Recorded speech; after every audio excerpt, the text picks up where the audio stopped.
Muito bom dia a todos. Permitam-me que dirija um cumprimento aos membros da mesa, excelentíssimo Sr. Professor Rui Nunes, excelentíssima Sra. Professora Raquel Varela, excelentíssimo Dr. Rui Guimarães, excelentíssimo Sr. Professor João Fonseca. Dirijo um cumprimento especial ao Sr. Professor Rui Nunes e agradeço o amável convite que me dirigiu para proferir umas palavras nesta sessão de abertura e, desde logo, também moderar este debate, cuja temática está subordinada ao tema Inteligência Artificial na Saúde, Inteligência Artificial na Sociedade. Mais ainda, aproveito também para o congratular por esta iniciativa se enquadrar na celebração do bicentenário desta Faculdade de Medicina, que apesar de só em 2025 se assinalar os 200 anos da sua criação, em novembro de 2024, esta faculdade e a direção desta faculdade deu início a esta comemoração. Inteligência Artificial na Saúde, Inteligência Artificial na Sociedade, um tema cuja atualidade e a pertinência são indiscutíveis. De facto, são múltiplos os desafios que a IA nos coloca e, enquanto desafios, estes podem constituir-se como oportunidades e ameaças. Uma realidade com prós e contras. Mas é uma realidade, a IA na saúde, a IA na sociedade, uma realidade que, sem dúvida, oferece e promete avanços promissores, se assim me permitem a redundância, mas que é determinante equilibrar os benefícios decorrentes da sua aplicação com medidas, com ações, com legislação, mais concretamente com uma regulamentação ética, a fim de ser possível mitigar muitos dos riscos que a ela estão associados. Ou seja, será importante também olhar para o lado positivo e aproveitar o potencial da IA de forma sustentável.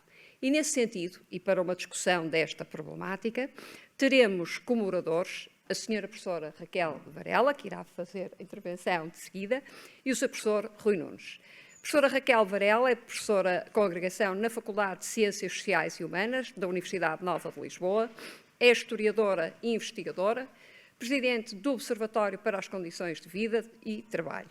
É coordenadora do Social Data Nova for Globe, investigadora integrada do Grupo de Investigação História, Território e Comunidades, investigadora colaboradora do Centro de Estudos Globais da Universidade Aberta.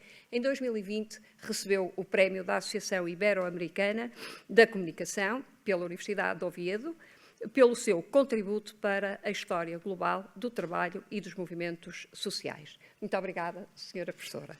Aproveito também já para introduzir o outro orador, o professor Rui Nunes, que é professor catedrático da Faculdade de Medicina da Universidade do Porto, é o primeiro doutorado em Bioética em Portugal, detém o título de agregado em Sociologia Médica e de agregado em Bioética. É diretor do Centro de Bioética da Faculdade de Medicina, desta faculdade, e diretor do Programa Doutoral em Bioética e do Programa Doutoral em Cuidados Paliativos. É académico titular da Academia Nacional de Medicina, membro do Conselho Médico-Legal e membro do Conselho Nacional de Ética para as Ciências da Vida.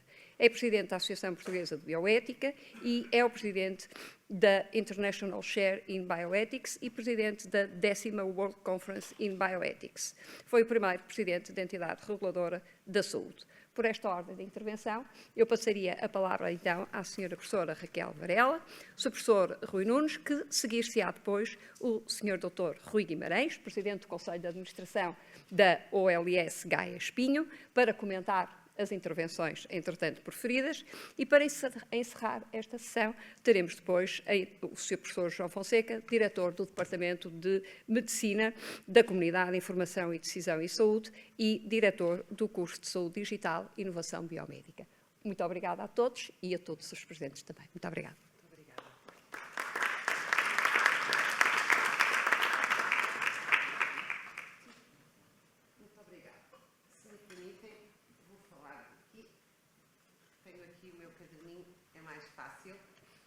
Bom dia, muito obrigada, antes de mais nada, cumprimentar a mesa, é uma imensa honra, agradecer ao professor Dr. Rui Nunes este convite, evidentemente a toda a mesa, e muito obrigada por a presença de todos. Também cumprimentar o meu querido amigo Rui, da maravilhosa cooperativa, que nasceu como cooperativa de estudantes livreiros ainda durante a ditadura e que, enfim, é um exemplo ainda deste mundo cooperativo e estar aqui também. Muito obrigada a todos. Eu vou-me permitir, uma vez que estou, digamos, muito obrigada. Eu própria não me apercebi que estava sem microfone. Uma vez que temos muito pouco tempo, eu vou-me permitir saltar logo para algumas conclusões e provocações que possam contribuir para este debate, que evidentemente é um debate que está em curso, porque há muita coisa que sabemos, há muita coisa que não sabemos e há muita coisa que não sabemos que não sabemos. E talvez essa seja a parte mais... talvez até seja a maior fatia, é aquilo que não sabemos neste campo. Antes de mais nada, eu gostava de partir da realidade.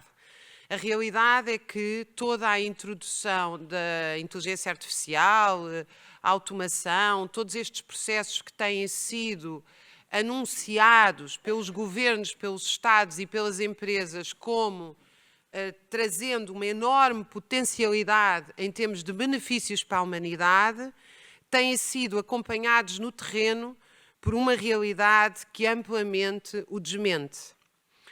A grande utilização da inteligência artificial neste momento no mundo está a ser feita em Gaza, com bombardeamento por drones. É uma das maiores utilizações neste momento da inteligência artificial é feita no setor militar, não só em Gaza, também na Ucrânia, mas noutros países. Ao mesmo tempo que se anuncia a inteligência artificial para melhorar os processos de trabalho, ou mesmo, como é dito, para libertar as pessoas do trabalho para as horas de lazer, nós cada vez vemos mais pessoas nas ruas das nossas cidades a carregar às costas, nas próprias costas, aliás, mercadorias, como se estivéssemos numa sociedade pré-capitalista medieval, em que a própria energia, quer da bicicleta, quer do carregamento, é feito pelos homens. A maioria são homens diretamente. É também o momento em que burnout tornou-se, não vou discutir aqui o conceito, porque ele é alvo de muita polémica, tornou-se a palavra principal que os trabalhadores usam no trabalho. Ou seja, a palavra principal não é felicidade, alegria, o que eu aprendi, quem eu conheci, como eu me transformei. A palavra principal é estou exausto, estou em burnout. É também um momento em que, sobretudo durante a pandemia e no pós-pandemia, os processos de teletrabalho se disseminaram, já com resultados bastante interessantes. Por exemplo, no campo do ensino, a aquisição de conhecimentos pelas crianças e jovens em todo o mundo e em todo o lugar onde foi introduzido caiu drasticamente, mesmo utilizando as metodologias sufragadas por instituições que defendem a utilização destas tecnologias, nomeadamente a OCDE e, por exemplo, no campo da educação, o PISA. E nós estamos a ter todo este debate como se estivéssemos a viver numa sociedade de escassez, ou seja, numa sociedade que não consegue formar suficientes médicos, ou não conseguiria formar suficientes médicos, ou não conseguiria formar suficientes profissionais noutras áreas, como na educação.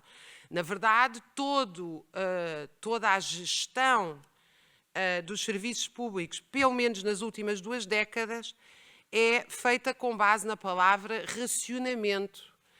Ou seja, é como se nós estivéssemos a lidar com uma sociedade que não tem capacidade de produção, nem de quadros qualificados, nem de produção em si. E, portanto, eu parece-me que, a partir desta realidade,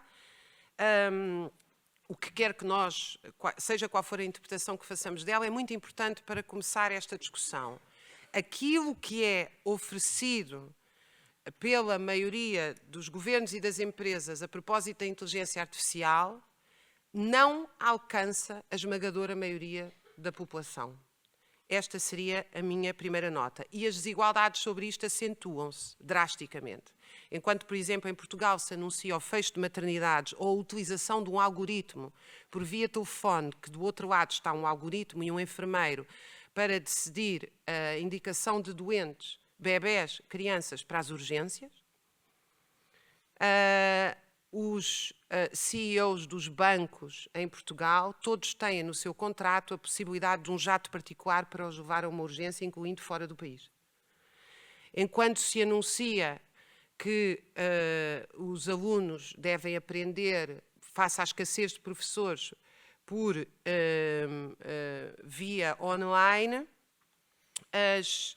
a proporção de jovens, filhos das classes altas, que estudam em colégios onde é proibido qualquer tipo de ecrã, tem aumentado substancialmente, nomeadamente nos colégios, nas boarding schools, onde, volto a dizer, mesmo nos intervalos, é proibida a utilização de qualquer tipo de ecrã, incluindo iPads, uma vez que os estudos neurológicos, um deles bastante, enfim, um deles não é, um resumo desses estudos bastante conhecido do público em geral é do neurologista francês, a Fábrica de Cretinos Digitais, onde se sustenta e evidencia que as crianças não só não aprendem com esses métodos, como inclusive a própria escrita cursiva tem resultados muito superiores em termos de desenvolvimento das funções psíquicas superiores. Estou a falar da abstração, estou a falar da memória, estou a falar da concentração, estou a falar da memória volitiva, e portanto não só da memória, mas da memória volitiva.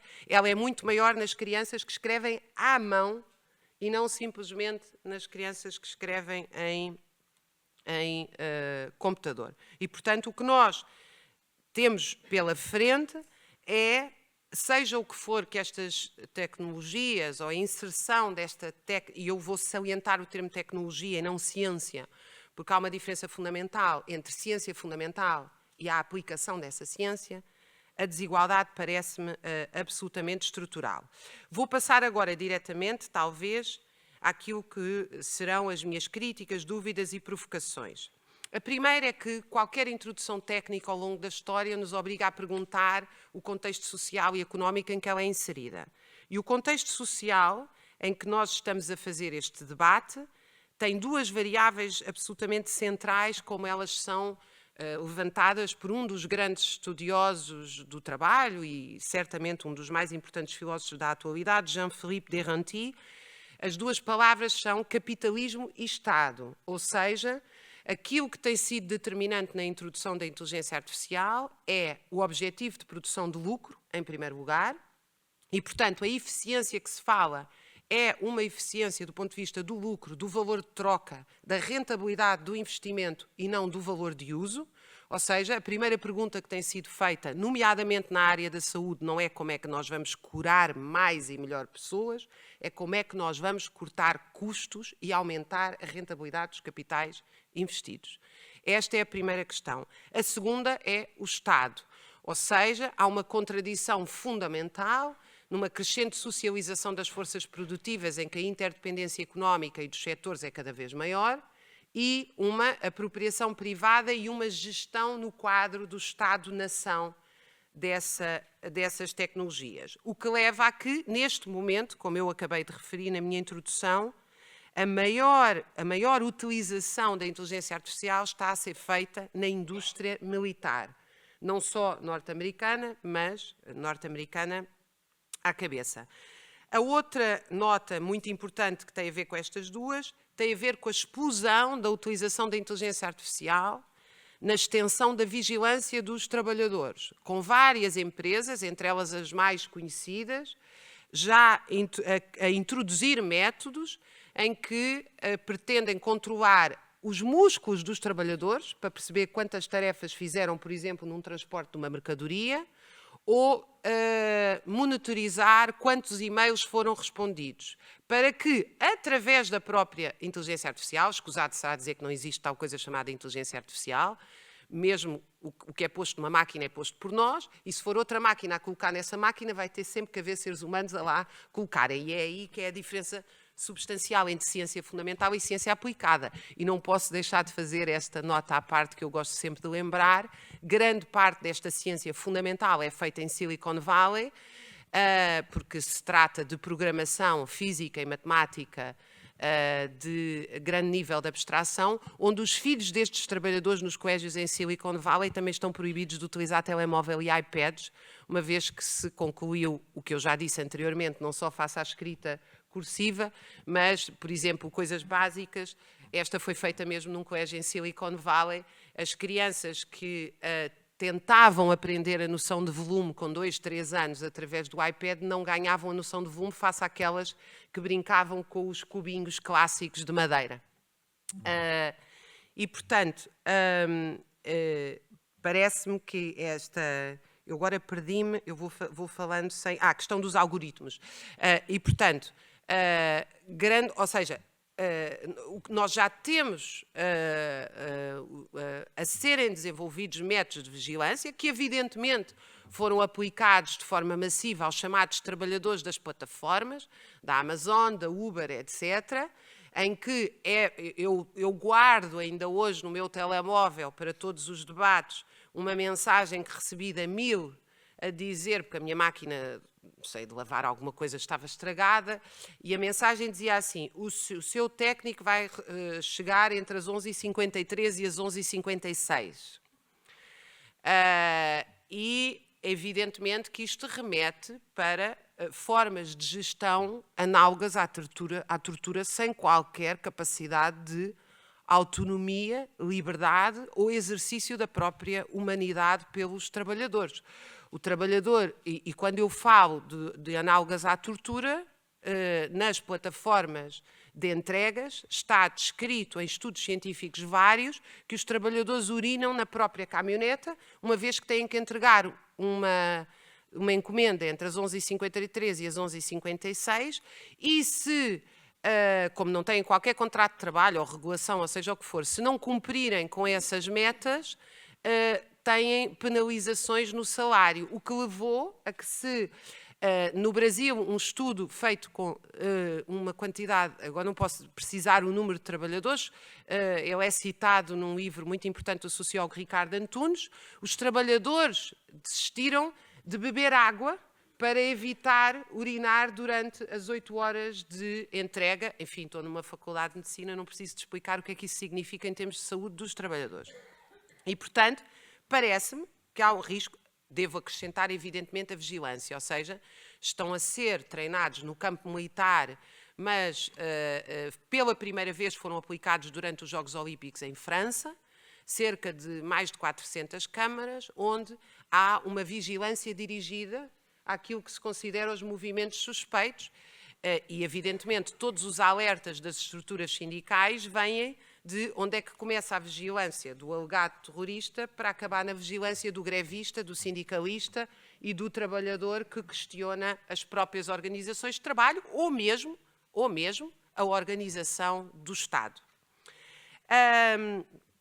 Do campo da saúde, eu devo dizer que as coisas me preocupam tanto, primeiro porque a tendência é para o trabalho, embora haja um grande debate que eu não tenho aqui tempo de desenvolver convosco, mas se quiserem procurar no Google a informação muito detalhada sobre isto, do Jean-Philippe Deranty, há um artigo que está logo em acesso livre científico, que é a Critical Review of IA, onde todas estas, enfim, onde várias destas hipóteses são colocadas e várias das linhas de pensamento que têm sido postas em cima da mesa, mas a mais otimista diz que a IA vai colocar-se ao serviço de melhorar substancialmente a prestação dos cuidados de saúde e libertar os profissionais de saúde para mais horas de ócio, etc.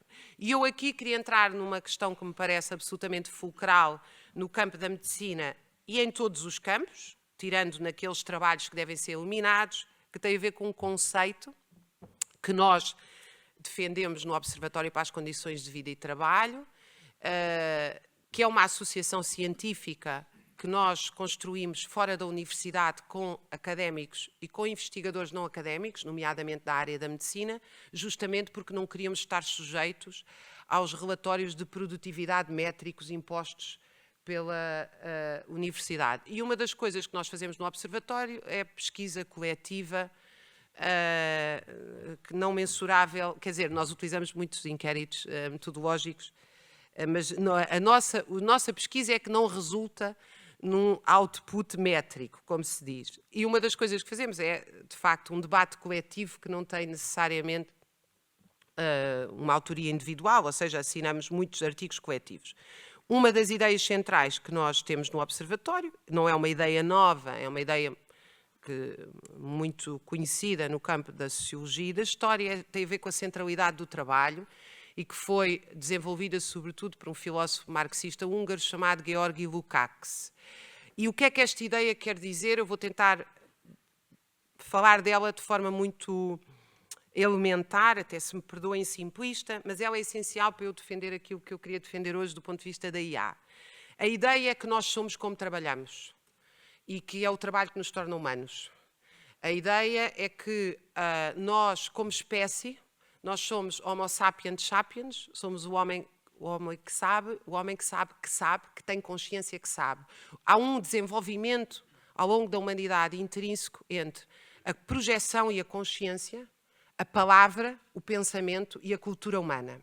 Ou seja, algures no nosso passado, nós quisemos ir caçar e quando quisemos ir caçar, descobrimos que por trás daquele monte havia melhor caça e quisemos explicar isso à nossa comunidade.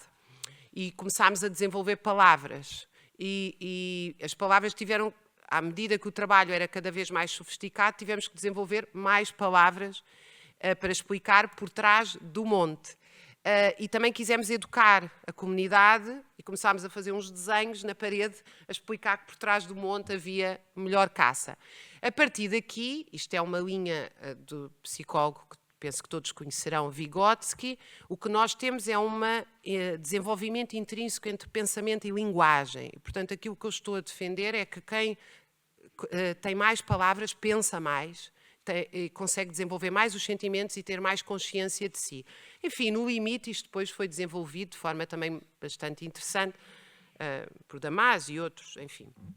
Isto para dizer que nós somos como trabalhamos. Diz-me como trabalhas, dir-te-ei quem és. Na verdade, na crítica à alienação capitalista feita por Marx e Engels, havia um princípio que muitas vezes é esquecido nas leituras muito vulgares que se faz destes dois grandes pensadores, que é só havia uma alienação pior do que o trabalho no capitalismo, era o desemprego. Essa era a pior alienação possível, uma vez que o trabalho é o nosso reconhecimento. O reconhecimento não é só o reconhecimento social, como nós falamos, ou o reconhecimento da tutela, é o reconhecimento inter pares. O que é que isto quer dizer? Eu só me reconheço como investigadora ou professora porque vós estáis aqui e isso eu permito-me eu saber quem sou, porque vos ouço, vos conheço, olho para vocês, vocês olham para mim e nós vamos nos reconhecendo. Evidentemente que eu preciso, um ortopedista precisa de outro ortopedista para se reconhecer como bom ortopedista e ter aquilo que se chama um critério de beleza do trabalho. Como eu preciso de outro historiador do trabalho, porque só essas pessoas é que podem saber realmente se eu estou no limite a dizer coisas que todas podem fazer sentido, ou são insuficientes, ou estão incompletas, etc. Ou seja, o reconhecimento inter pares, de todos os níveis de reconhecimento, como aquele social, que os médicos têm muito, sou doutora, obrigada por me ter salva-vida, por me ter curado. O mais importante reconhecimento que existe, do ponto de vista da saúde psíquica, é o reconhecimento inter pares, porque é aquele que toca mais fundo, porque é aquele que toca na essência do critério de beleza do trabalho. O que é um critério de beleza do trabalho? É o critério da qualidade do trabalho, não é o critério da quantidade de trabalho. É o critério da qualidade do trabalho, ou seja, e esse critério é insubstituível por qualquer métrica, porque felizmente nós temos uma coisa chamada consciente e inconsciente, ou seja, nós podemos mentir muito, mas nunca podemos mentir a nós próprios quando vamos dormir. E todos nós sabemos quando vamos dormir se fizemos o melhor ou não. mesmo que passemos o dia a dizer que fizemos o melhor, que há problemas, que há escassez, mas nós até fechamos uma maternidade aqui, porque concentrar as maternidades todas ali até pode não ser mau. Mas introduz o algoritmo. Claro, mas se há falta de médicos, porque é que não se vai introduzir o algoritmo? Sim, mas a maioria das crianças, de facto, quando tem só febre, e, portanto, pode ir ao centro de saúde amanhã, mesmo que 0,01% acabem por morrer. Bom, esses 0,01% que acabam por morrer ou que podem acabar por morrer, e que, quanto a mim, não serão um valor ínfimo, não será este valor. Primeiro, não há valores ínfimos quando se trata de poder salvar vidas que eram salváveis. Segundo, esses valores, a tendência para esta destruturação é para um aumento, que aliás já está, todos os indicadores apontam para aí, inclusive em outros países do mundo ocidental, onde foram introduzidas estas políticas da nova gestão do trabalho do ponto de vista do cuidado das pessoas. Mas o problema é mais sério. O problema que é referido nos estudos da psicodinâmica do trabalho é que o não se fazer o melhor possível por aquele doente leva àquilo que as pessoas chamam burnout, que na verdade não é burnout. A base do conceito é o sofrimento ético. Ou seja, as pessoas sentem-se cúmplices de procedimentos que afetam a sua própria ética do trabalho. E é nessa cumplicidade dos procedimentos que afetam a própria ética do trabalho que no limite se encontra aquela palavra que todos sabem e que não é suficientemente pensada, nomeadamente em Portugal, mas hoje em França, felizmente, os estudos estudam amplamente, porque a França foi o caso pioneiro nesse campo e que já é de estudo público e começou justamente nos médicos, que é o suicídio médico, ou seja, no limite, em situações limites, o sofrimento ético pode, inclusive, levar ao suicídio. Porquê é que eu falei da questão da centralidade do trabalho? Porque essa parece-me essencial, ou seja, eu não creio que a pergunta, e caminho para terminar, eu não creio que a pergunta deva ser o que é mais eficiente. A pergunta tem que ser como é que nós curamos pessoas melhor, essa tem que ser a primeira pergunta, e em simultâneo nós temos que falar das outras pessoas, que são os profissionais de saúde. Como é que estes profissionais são mais felizes? E, portanto, a nós parece-nos, completamente despropositado e parte de uma sociedade que deixou de refletir criticamente sobre aquilo que lhe é apresentado, que todas as perguntas em torno da inteligência artificial sejam feitas do ponto de vista do que é que se vai dar e não de quem é que está a trabalhar.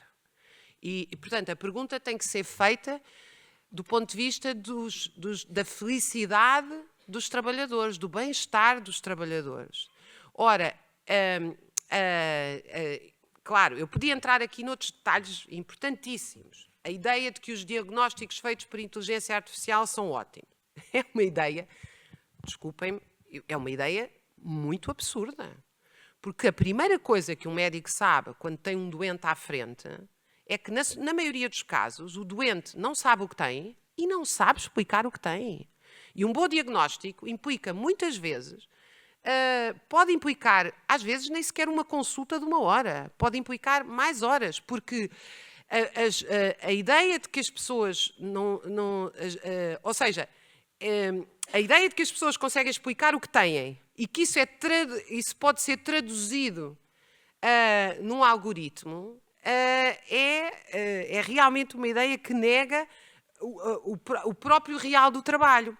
A segunda questão do real do trabalho é que uma das coisas fantásticas de ser médico é curar pessoas, é a relação que se estabelece com as pessoas, sendo que essa relação é parte essencial da cura, por isso é que existe o efeito placebo, que é absolutamente fundamental, ou seja, essa relação é cientificamente, se nós entramos no consultório e confiamos naquela pessoa, a nossa disponibilidade é completamente diferente, bem como a disponibilidade do médico. Terceira, no desenvolvimento dessa relação, a medicina avança extraordinariamente. Porquê? Porque o real do trabalho permite ao médico investigar quando é clínico. Por isso é que não é possível dissociar um clínico da investigação. Porque cada vez que ele vê um doente, ele está a investigar, ele está a concluir. Mesmo quando ele não consegue concluir imediatamente num artigo científico ou em palavras. Há muitas coisas que se chamam intuição, que é um dos palavrões que não entram na inteligência artificial, que na verdade não é intuição. o que nós sabemos da ergonomia do trabalho é que o real do trabalho, ou seja, a nossa prática de trabalho, leva-nos a conhecer os padrões de trabalho por aquilo que as pessoas chamam vulgarmente intuição e que não é intuição. Eu entro numa sala de aula e sei, quando estou a falar, se os meus alunos estão aborrecidos, se perceberam o que eu disse, se alguma coisa ficou em dúvida, se a turma está bem ou não.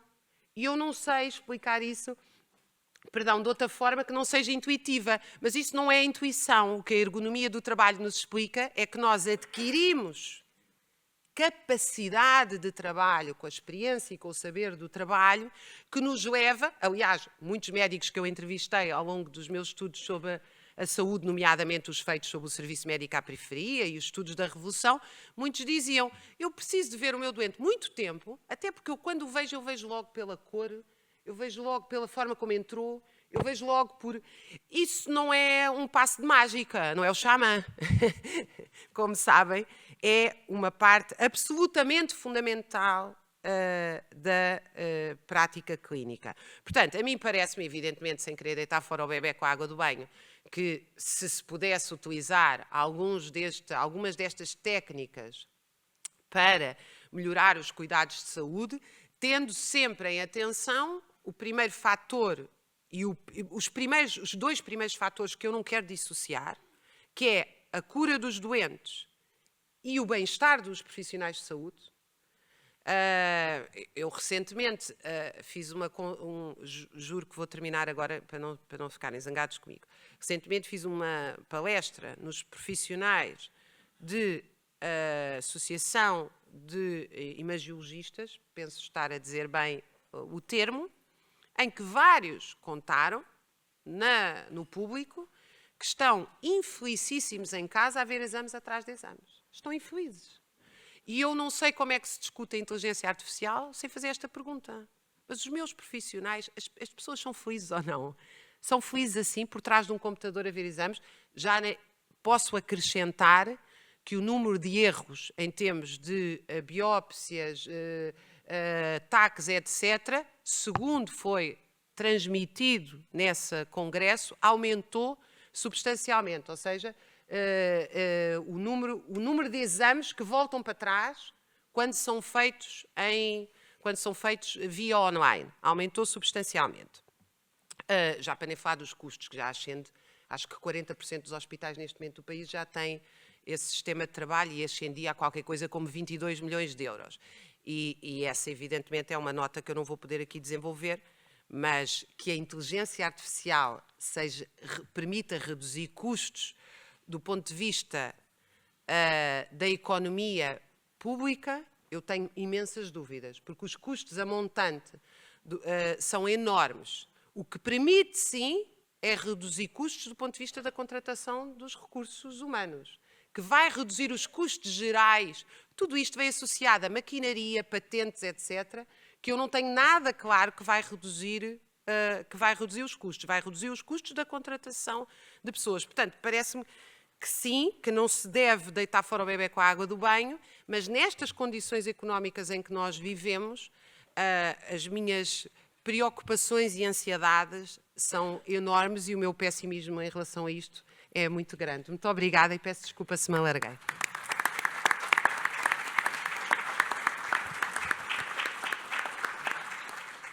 Muito obrigada, professora Raquel. Lançou-nos aqui um conjunto de provocações, de reflexão e que seguramente depois, antes da sessão de encerramento e após a intervenção do professor Rui Nunes e do Dr. Rui Guimarães, haverá lugar a debate, portanto, vamos ter oportunidade de refletir aqui e interagir. Professor Rui Nunes. Bom dia. Parto de alguns pressupostos. O primeiro pressuposto é o de que a investigação e desenvolvimento em inteligência artificial são absolutamente incontornáveis. E, portanto, não vale a pena tentarmos criar barreiras artificiais ao progresso e ao desenvolvimento. O segundo pressuposto é o de que se trata de uma mudança fundamental de paradigma. Vários autores concordam com esta visão, como Yuval Harari e outros, mas creio que estamos mesmo numa fase de mudança substancial da evolução da nossa cultura e da nossa civilização, com pontos positivos, com aspectos negativos, como foram, aliás, muitíssimo bem aqui salientados pela senhora professora Raquel Varela, que eu saúdo vivamente e felicito pelo modo como apresentou algumas dúvidas que só nos devem fazer pensar como as contornar para que a IA seja uma ferramenta que venha ajudar ao desenvolvimento coletivo da sociedade, nomeadamente no setor da saúde.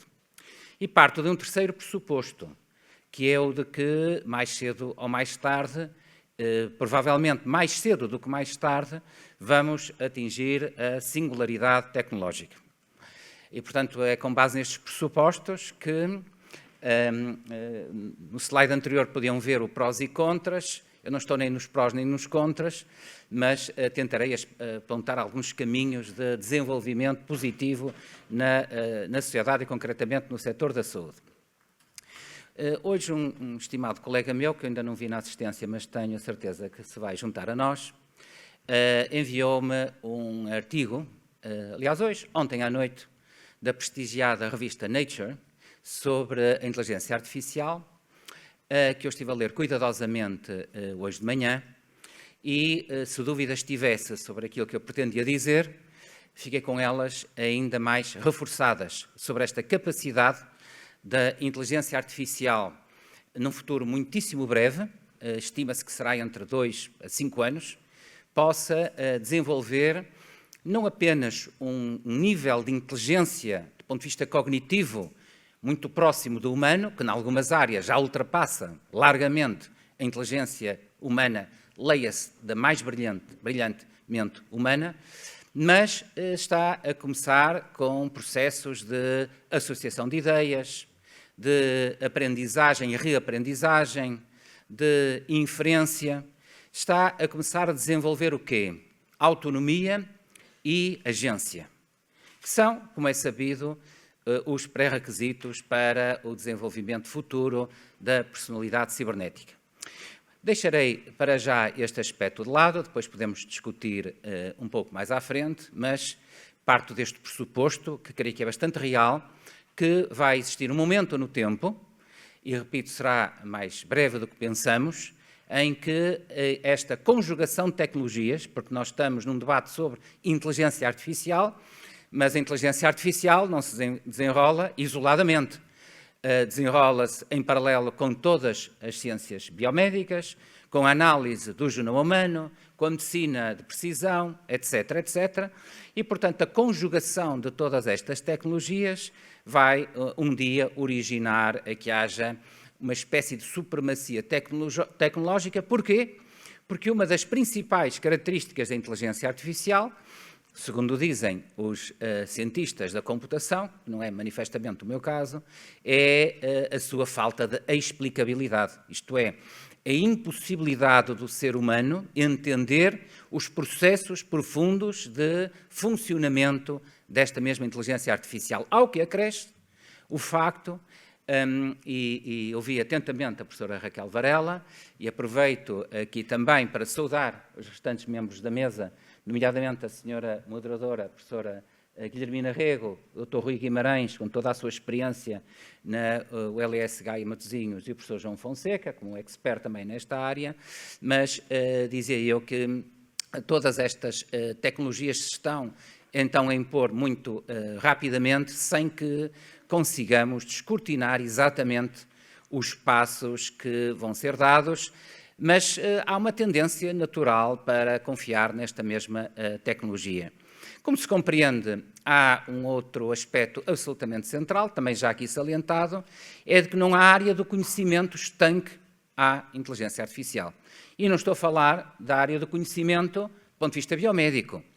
Não estou a falar das diferentes especialidades médicas. Ainda na última sexta-feira foi organizada aqui na faculdade uma excelente conferência sobre inteligência artificial na área da gastroenterologia. Uma ação fantástica também, mas, ao mesmo tempo, a Ordem dos Médicos Dentistas organizou também uma conferência muito interessante em Lisboa sobre a inteligência artificial na medicina dentária. a ordem dos endocrinologistas, a ordem dos nutricionistas, perdão, fez exatamente o mesmo há algum tempo atrás. Portanto, não há área das ciências biomédicas e não há área da medicina estanque a esta evolução. Mas não há área da sociedade. O sistema judicial já hoje, em grande medida, é permeado pela inteligência artificial. Aliás, há um caso complexo na nossa sociedade, precisamente porque os senhores magistrados a ela recorreram. O sistema financeiro, as artes criativas, a psicologia, enfim, não há área.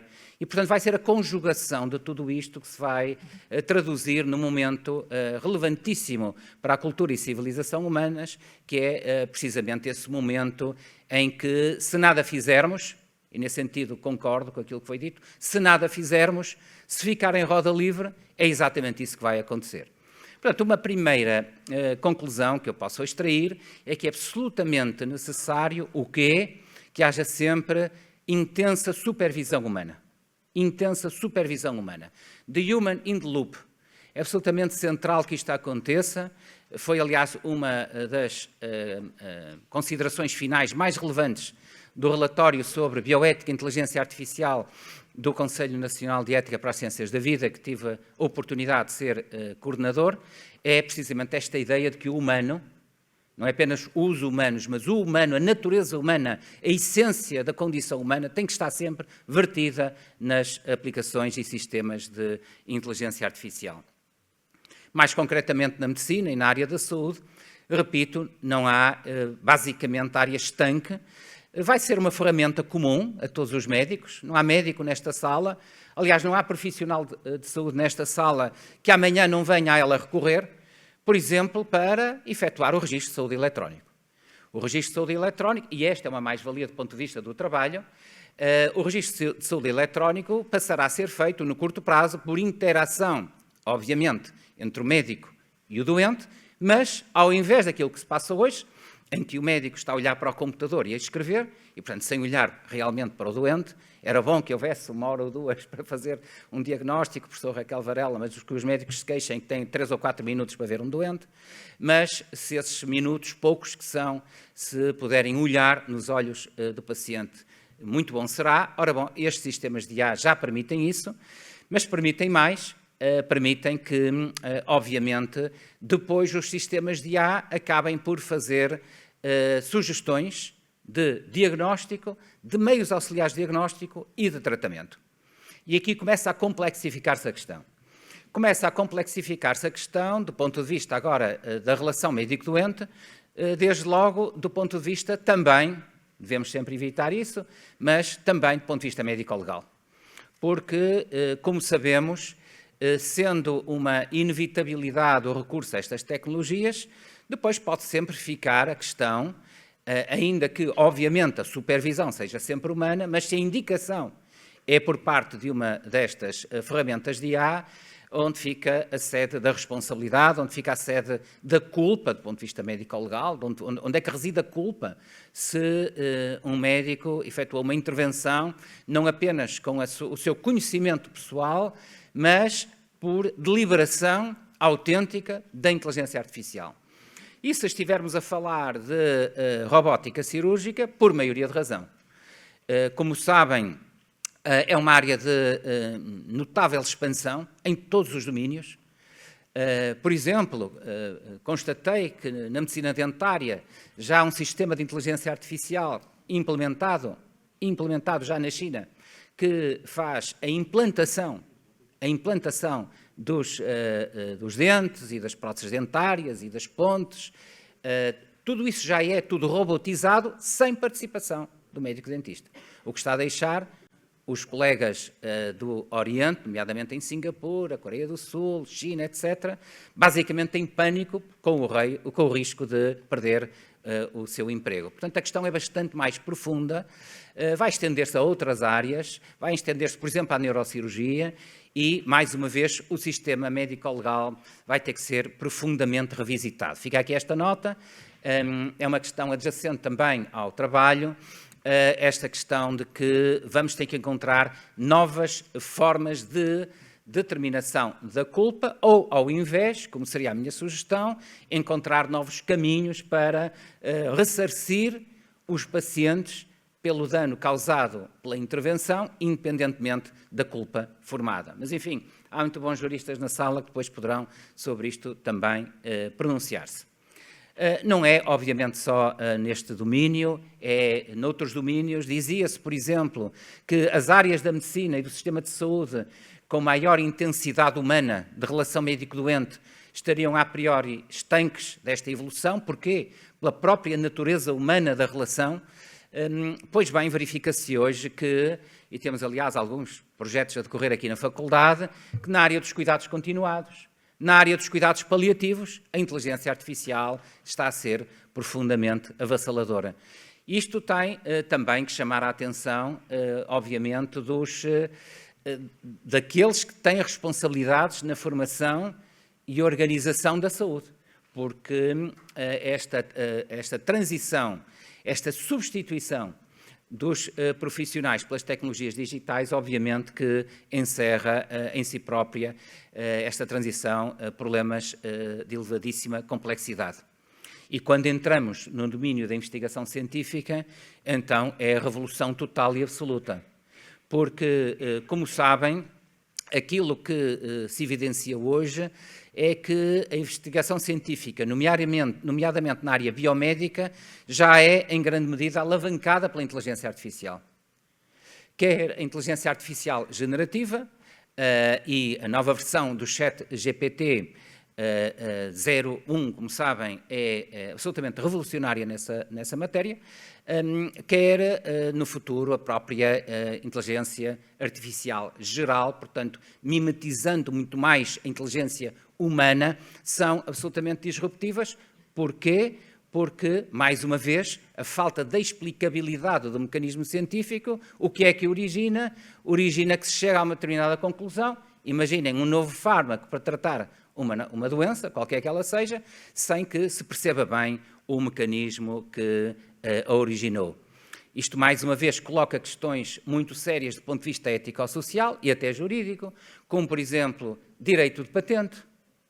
Por via de regra, a patente e o novo fármaco decorre de uma investigação original que foi feita e da invenção subjacente a essa invenção.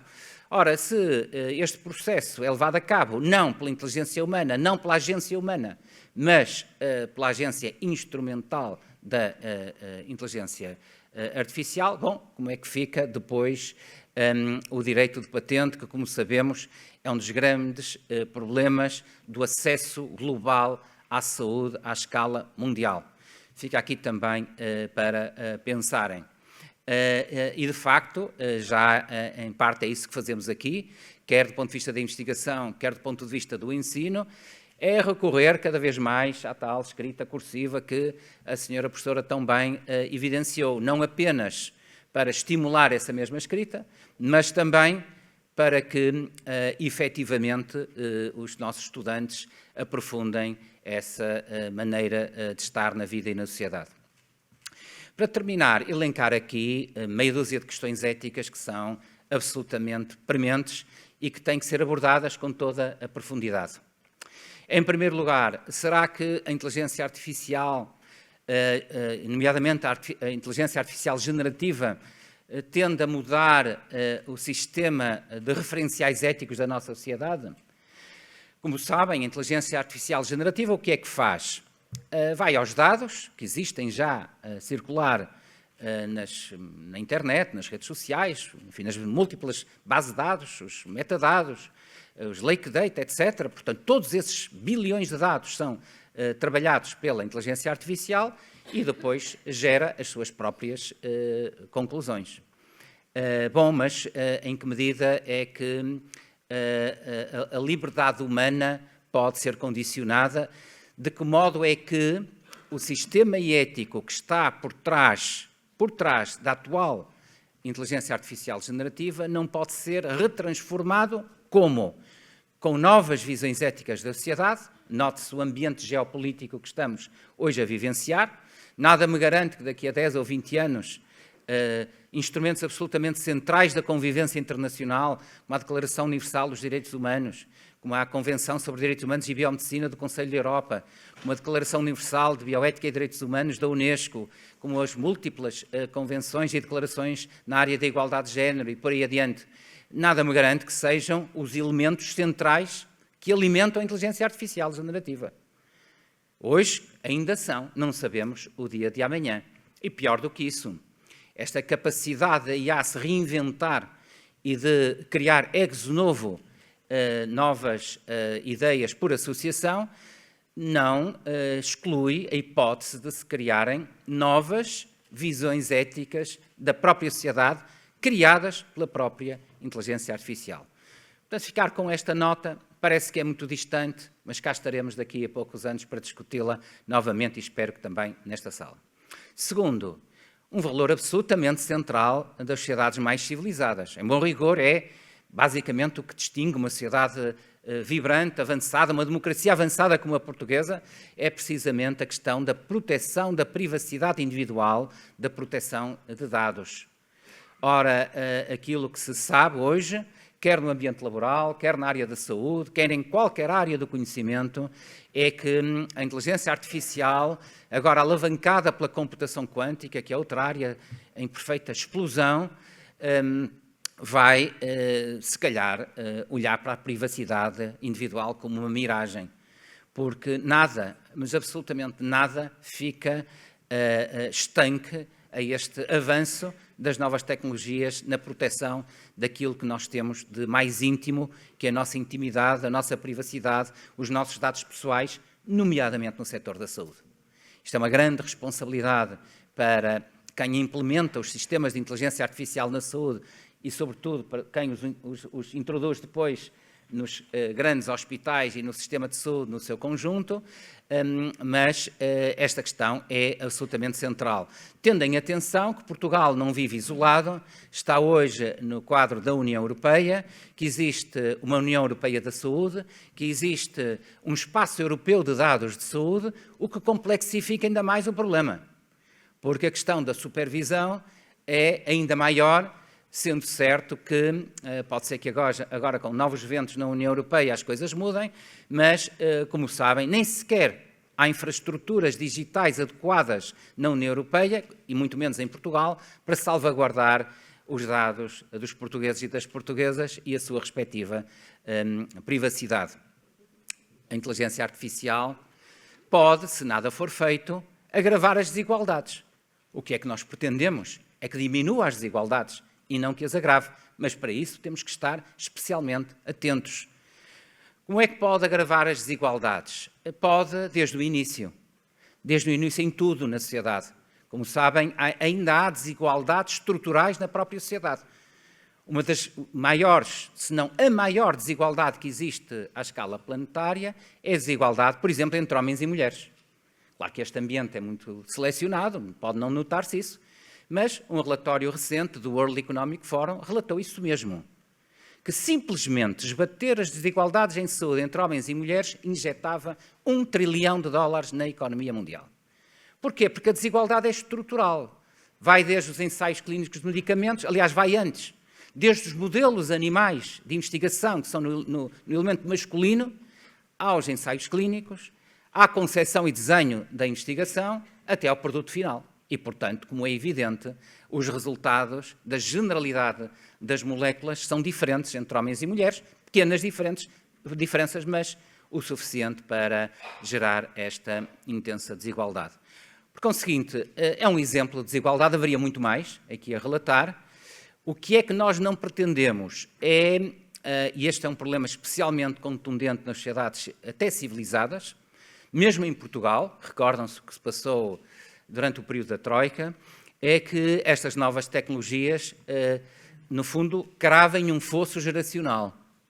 Ou seja, que separem ainda mais as novas das menos novas gerações pela diferença no acesso e no manejo destas tecnologias. Portanto, resumindo e concluindo, estas tecnologias, na saúde e fora delas, na medicina em particular, devem não agravar desigualdades, mas diminuir essas desigualdades, e há todas as condições para isso acontecer. E quem diz desigualdades, diz também as vulnerabilidades adjacentes a essas desigualdades. Para concluir, o que fazer? Então, esta é a pergunta do $1 milhão e é por isso que esta conferência foi organizada, não para darmos as soluções, mas para ouvir as vossas outras opiniões. Mas já agora 2 ou 3 aspectos para debate. Em primeiro lugar, termos muito orgulho de estarmos na União Europeia, porque é um espaço civilizacional único. E cada dia que passa, mais me convenço disso.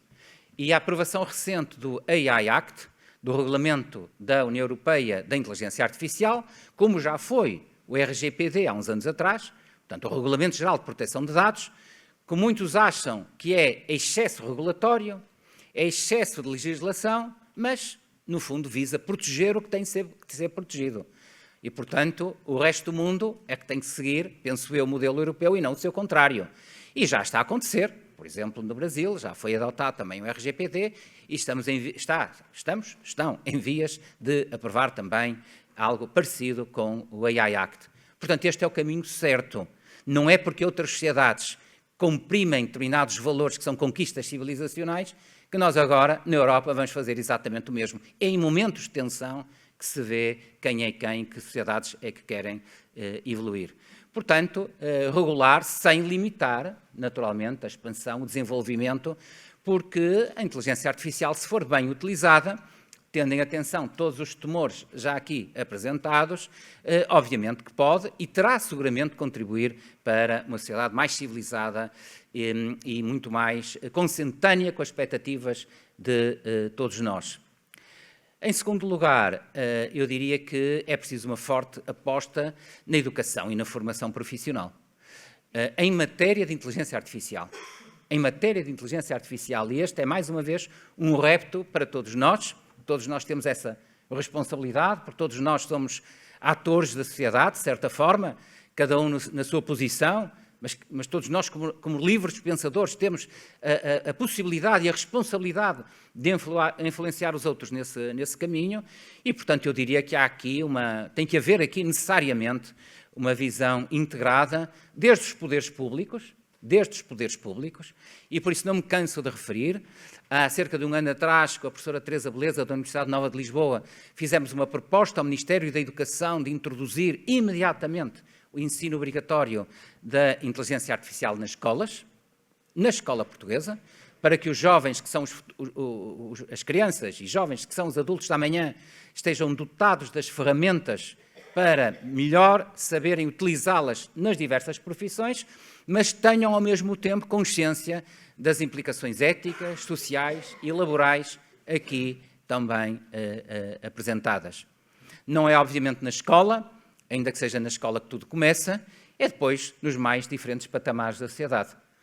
E por isso, e para terminar, fico especialmente satisfeito e orgulhoso que a minha faculdade, a Faculdade de Medicina do Porto, tenha uma visão tão abrangente nesta matéria. Acabou de criar um centro pluridisciplinar na área da inteligência artificial e está a introduzir paulatinamente o ensino e a investigação destas tecnologias transversalmente em todas as áreas de formação. E este é o caminho. É o caminho se queremos o quê? Que o nosso país, no quadro europeu, seja um dos países mais desenvolvidos do planeta, mas, ao mesmo tempo, que se recorra a estas tecnologias, nomeadamente no setor da saúde. Para quê? Para que os profissionais de saúde em geral e os médicos sejam ainda melhores médicos. É isso que nós queremos. E que se sintam satisfeitos e orgulhosos com o trabalho e não o seu contrário. Obrigado pela vossa atenção.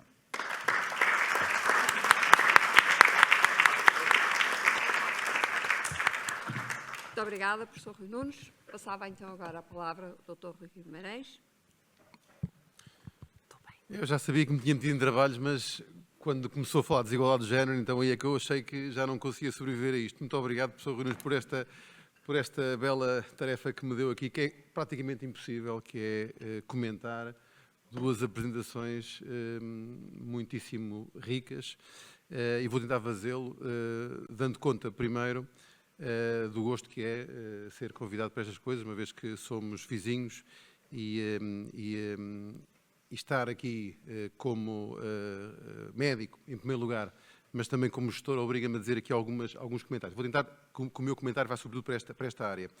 queria dizer aos mais novos que estão aqui na sala que estão provavelmente a assistir a uma coisa invulgar, que é uma conferência que não utilizou a inteligência artificial e portanto, todos os textos que foram aqui lidos passaram pelo ChatGPT e não revelaram nenhuma probabilidade de terem sido usados. Ao contrário de uma intervenção que eu fiz aqui há coisa de um ano e tal, em que me convidaram para falar sobre público e privado, e fiz uma intervenção, desta é a parte, muito gira, muito brilhante, e ao fim de 2 minutos tive que dizer que aquilo tinha sido tudo o ChatGPT que me tinha ensinado. E realmente é incrível como é que mesmo no meio académico nós conseguimos impressionar as pessoas de 2 minutos, que era podiam ter sido 20 minutos, com uma coisa que não é produto da nossa própria autoria.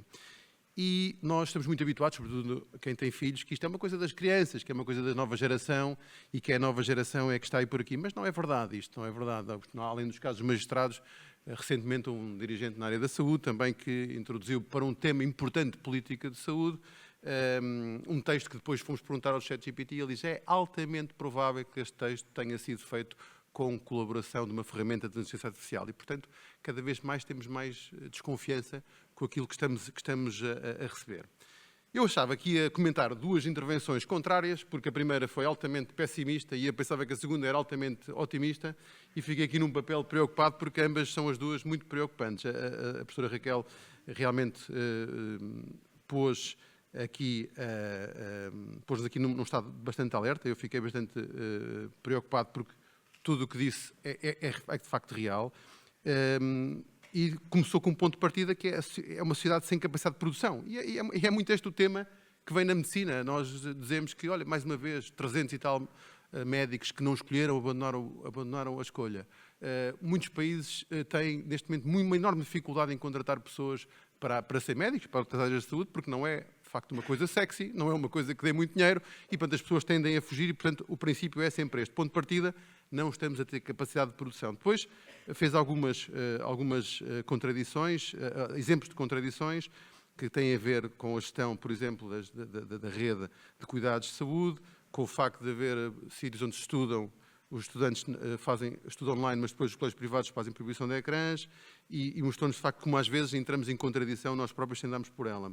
Depois deixou-nos aqui algumas provocações, no contexto do capitalismo, do Estado, deste papel apetecível, que é a vigilância dos trabalhadores. Este é o sonho de qualquer gestor, é poder vigiar as pessoas, saber se elas vão à casa de banho, o que é que elas estão lá a fazer, e porquê é que não responderam aos e-mails, e o que é que andam lá a fazer, e porquê é que não vêm mais doentes, e porquê é que isto não rende mais, e porquê é que não chega ao final.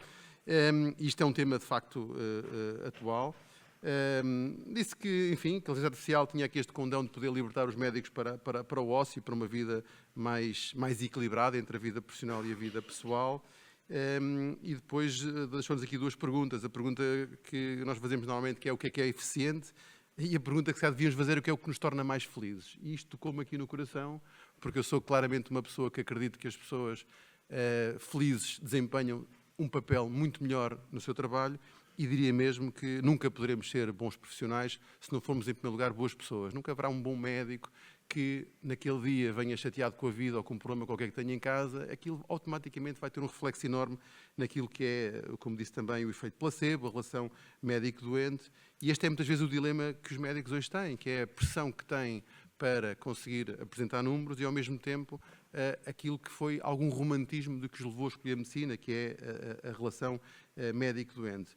E, portanto, gostei também muito do que disse, cada vez que um médico vê um doente está a investigar. Se calhar não pensamos muito nisto, mas toda a medicina veio da investigação e realmente este é um papel extraordinário.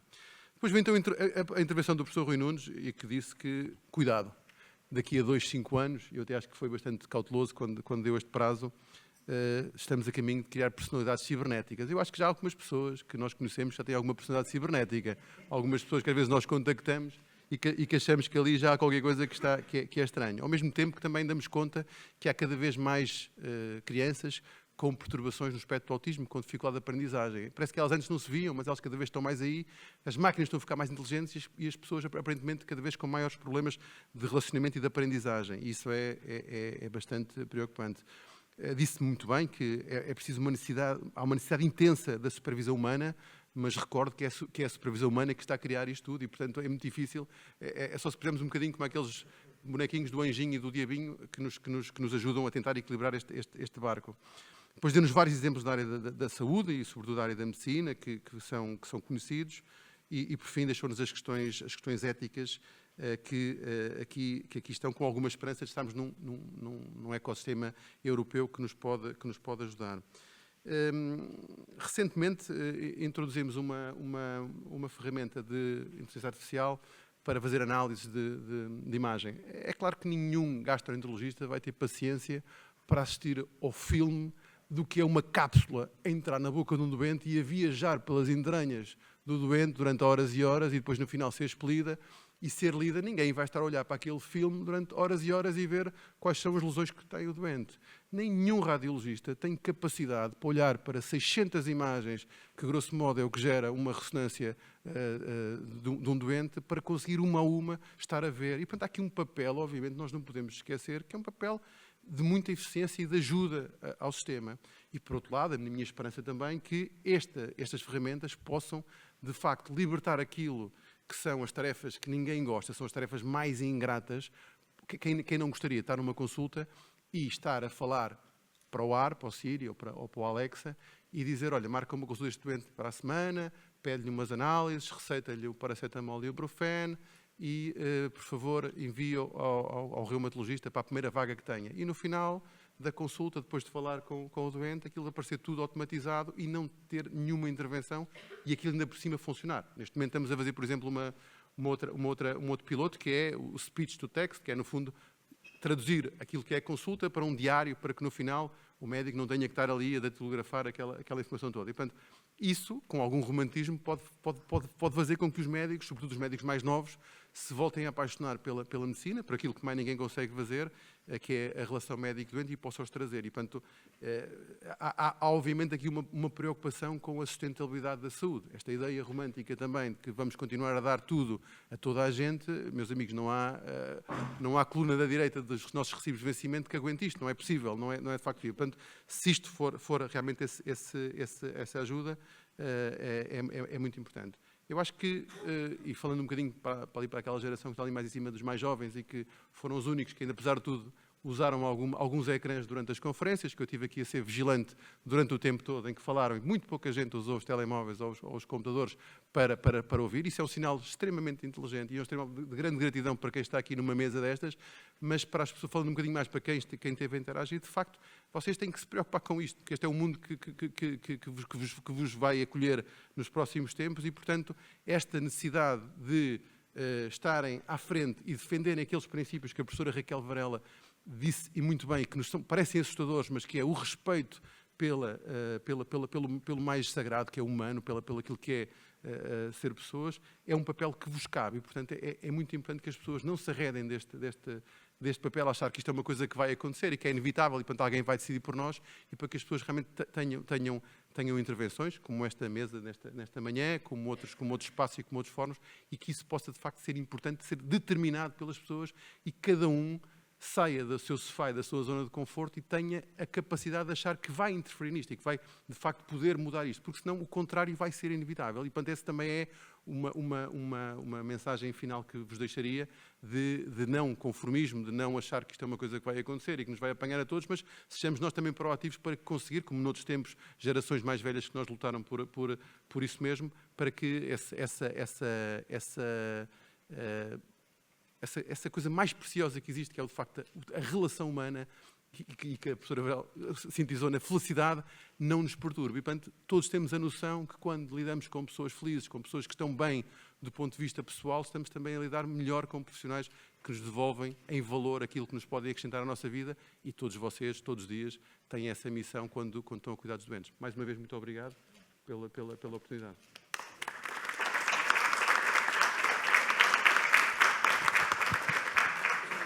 Muito obrigada, Dr. Rui Guimarães. Eu, então, abria agora o debate para o nosso público, para colocarem as questões.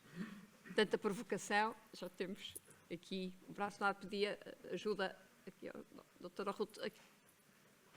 Doutor.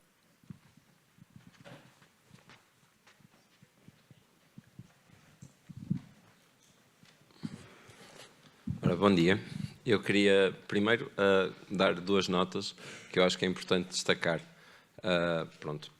Primeiro vou-me só introduzir. Eu sou médico, sou coordenador de uma equipa de Data Scientist, portanto sou híbrido nesse sentido. Portanto, a maior parte do meu trabalho é na parte regulatória, na criação de patentes. Somos o grupo com maiores publicações a nível mundial em inteligência artificial em saúde digestiva. Nós temos o privilégio de termos em Portugal, nesta área da bioética, a pessoa responsável pela sociedade bioética mais relevante, que é o professor Rui Nunes. Temos também na parte regulatória o Dr. Ricardo Batista Leite, que está responsável pelo Health AI, que é a organização mais importante, para além, obviamente, da FDA, de supervisão global dos esforços que estão a ser feitos do ponto de vista regulatório. Primeiro, fazer um comentário que a parte ética e a parte regulatória e a parte de desenvolvimento de tecnologia, que é onde eu me enquadro, são partes que têm interdependências, mas que são separadas. E agora, depois desta nota que queria fazer, destacar o facto de em Portugal termos o privilégio de termos estas duas pessoas. Eu sinto-me muito privilegiado por termos essas duas pessoas. Dizer que temos que separar o que é Horizontal AI de Vertical AI. Porque quando falamos, acabamos por entrar numa noção do que é esta inteligência artificial generativa e horizontal, que é uma inteligência que neste momento reparamos, a FDA, a CIMARC, nada disto está aprovado para utilização. Isto são questões societárias. Outra questão são as aplicações, por exemplo, a nível de produto, não é? Na endoscopia por cápsula não há nada aprovado, por exemplo, o que há utilizado neste momento nem é inteligência artificial, são support vector mechanisms. O que está a ser feito, nomeadamente aqui na faculdade, é uma ferramenta. Neste momento já temos um estudo com mais de 400 hospitais no mundo em que conseguimos ver numa manhã 500 cápsulas, em vez de ver 2, aumentando a sensibilidade de 50% para 97%. Ora, essa é a área de Vertical AI. Não vou entrar na área de Horizontal AI porque aí entra em questões de sociedade e de saúde. Essa área de Vertical AI é uma área em que nós médicos temos que assumir a liderança. Porque senão, é a frase do Al Capone, não tenham dúvidas, por onde ou estamos à mesa ou estamos no menu. E somos nós que temos que ser o último garante do paciente. Nessa área, e isso é um exemplo, mas posso ir também para outros exemplos, por exemplo, já evitamos mais de 1.600 cirurgias necessárias. Isso é uma área tangível, é a área de Vertical AI, que é a área do Deep Learning, não é a área do Generative AI. E é importante, quando falamos em AI, não falar só da transversalidade, mas também especificar. E aí, a cadeira de bioética foi das cadeiras que eu mais gostei no curso de medicina.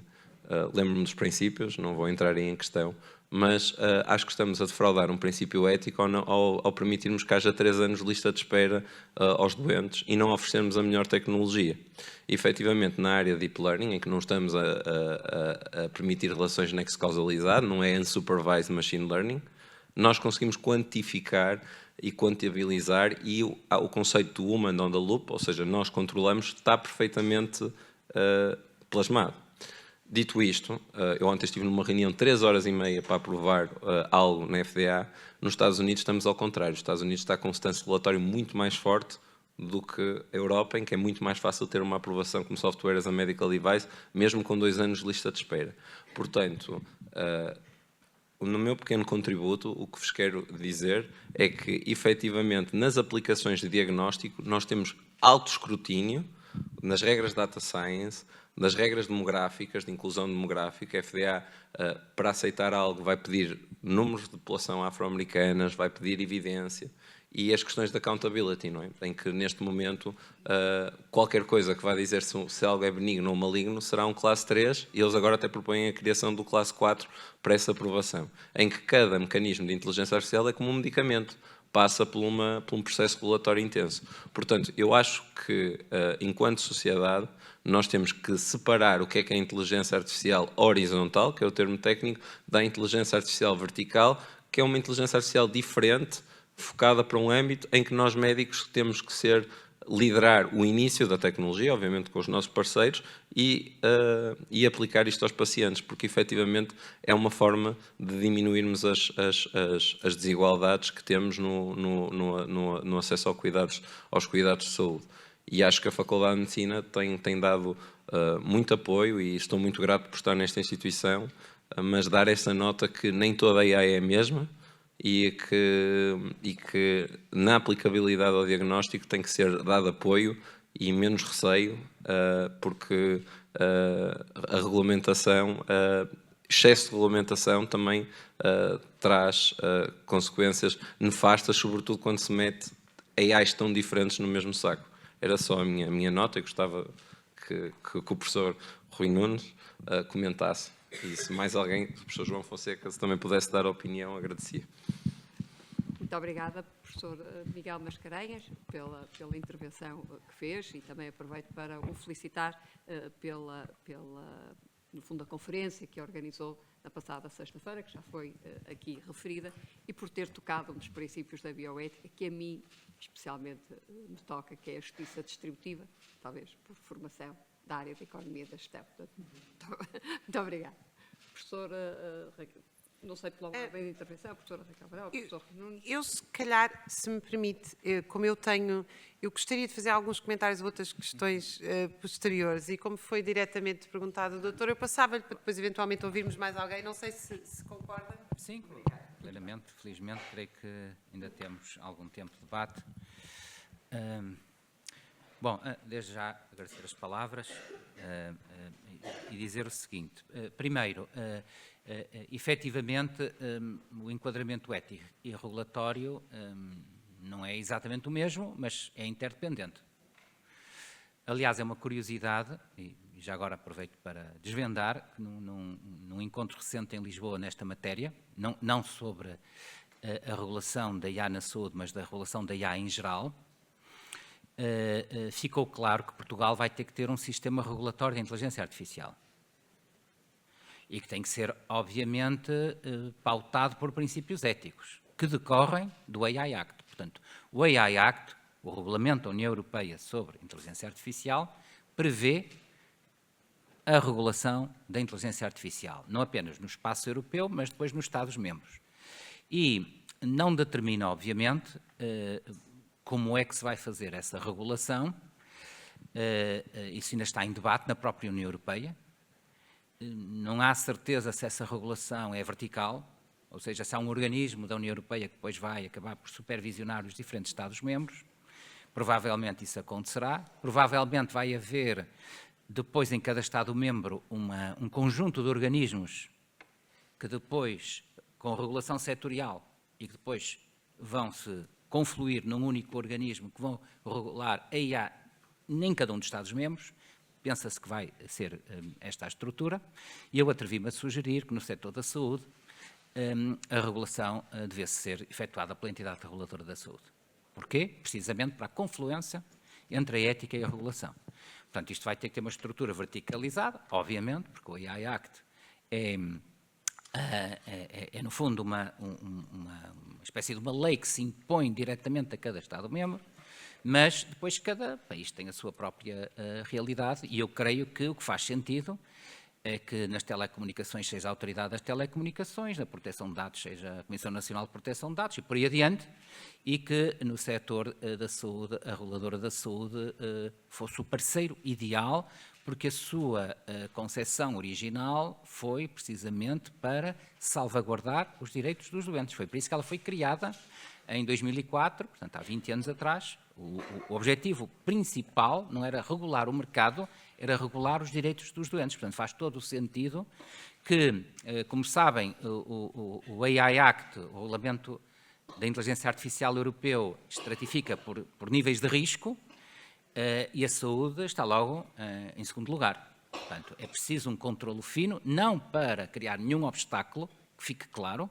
não é esse o objetivo, mas para chamar a atenção que há aspectos que têm que ser necessariamente supervisionados. Depois, para finalizar, a questão da gestão da saúde. Vai ser uma pequena revolução. Eu creio que todos os aspectos laborais aqui mencionados têm que ser levados em linha de conta, como é evidente, mas há alguma inevitabilidade. Eu não me canso de dizer isto, mas na China, no final de setembro, foi inaugurado um hospital exclusivamente virtual, sem nenhum médico físico. Ainda está em tubo de ensaio, mas precisamente com os argumentos que a senhora professora aqui invocou, de redução brutal de custos no setor da saúde, mas ao mesmo tempo alienando a função essencial e autorrealizadora do trabalho. Eu compreendo isso. Mas também compreendo que uma sociedade civilizada e avançada tem que pensar o futuro. E pensar o futuro, felizmente, Portugal já pensou o futuro no ano 2000, quando introduziu, creio que foi em 2000, na altura, o rendimento mínimo garantido, agora o rendimento social de inserção ou expressão análoga, mas, curiosamente, as sociedades ultraliberais, como a norte-americana, estão agora a pensar nesse mínimo de subsistência face à profunda alteração, não apenas do trabalho, mas do emprego na sociedade norte-americana, onde se estima que quase até 50% do atual emprego possa desaparecer nos próximos poucos anos, ou uma década, ou o que quer que seja. Depois as estimativas variam. E, portanto, temos que ter esta capacidade de cenarizar para o futuro e perceber que estas tecnologias virão, já estão a ser implementadas, sobretudo na saúde e fora dela, e temos que ter a capacidade de nos ajustar para que as pessoas essencialmente sejam felizes e para que o desenvolvimento humano não seja apenas uma miragem, mas que seja uma realidade. Muito obrigado. Muito obrigada, professor Rui Nunes. Professor João Fonseca também. Obrigado. Eu terei a oportunidade depois de falar mais das intervenções de forma mais geral, mas em relação ao que o professor Miguel Mascarenhas falou, acho que são vários temas muito importantes. Primeiro, metermos tudo no mesmo saco, de facto, é um problema. Quer metermos tudo no mesmo saco, quer condensarmos o tempo, porque os riscos, os benefícios também, mas principalmente os riscos da inteligência artificial são muito diferentes ao longo do tempo, como falarei daqui a bocado.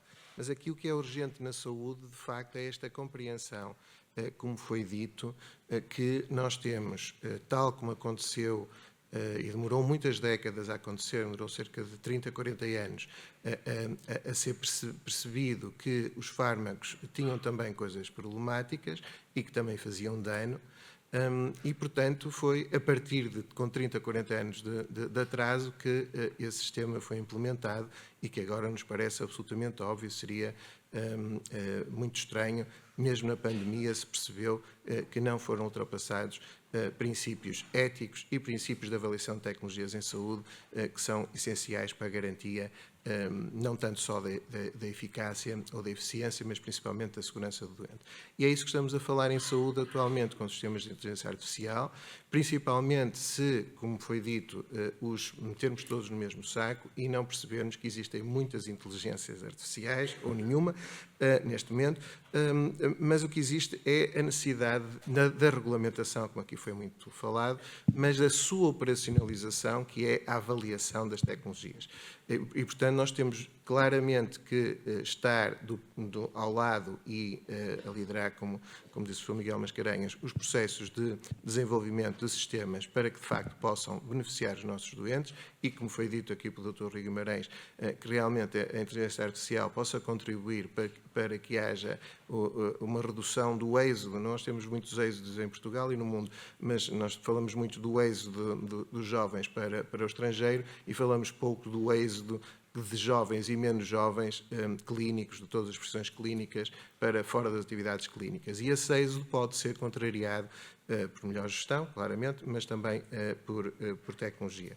Mas voltando à inteligência artificial e ao não fazer dano, que acho que é o mais importante, digamos um princípio clássico que nos foi ensinado, mas obriga-nos a que, de facto, nós estejamos em situações como estas, e aproveito para dar os parabéns a mais esta organização da Faculdade de Medicina e, neste caso, do Centro de Bioética, porque realmente temos de discutir muito estes problemas também na parte da medicina, de forma sistemática, de forma compartimentalizada e priorizando os problemas, neste caso os problemas de avaliação e de monitorização, porque esta é uma das características destas tecnologias face a outras, é que, principalmente os sistemas futuros, existe atualmente a maioria até serão, como foi falado pelo Sr. Miguel Mascarenhas, são fechados e, portanto, mantêm a sua performance, mas os sistemas futuros, muitos sistemas estão planeados para ser introduzidos na saúde, tal como é necessário para ser de facto inteligência artificial, tem a capacidade de se adaptar, tem a capacidade de evoluir e, portanto, tem a capacidade de, hoje, dizerem um diagnóstico certo e não fazerem dano e, no futuro, causarem dano. Portanto, esta farmacovigilância, neste caso a AI-vigilância, é também, desde já, uma situação necessária, pelo menos durante este tempo em que estamos na fase de transição e numa fase que eventualmente chegaremos ou não à singularidade, mas isso eu deixarei para o encerramento. Muito obrigada, professor João Fonseca. Devolvo então agora ao público. Mais alguma questão?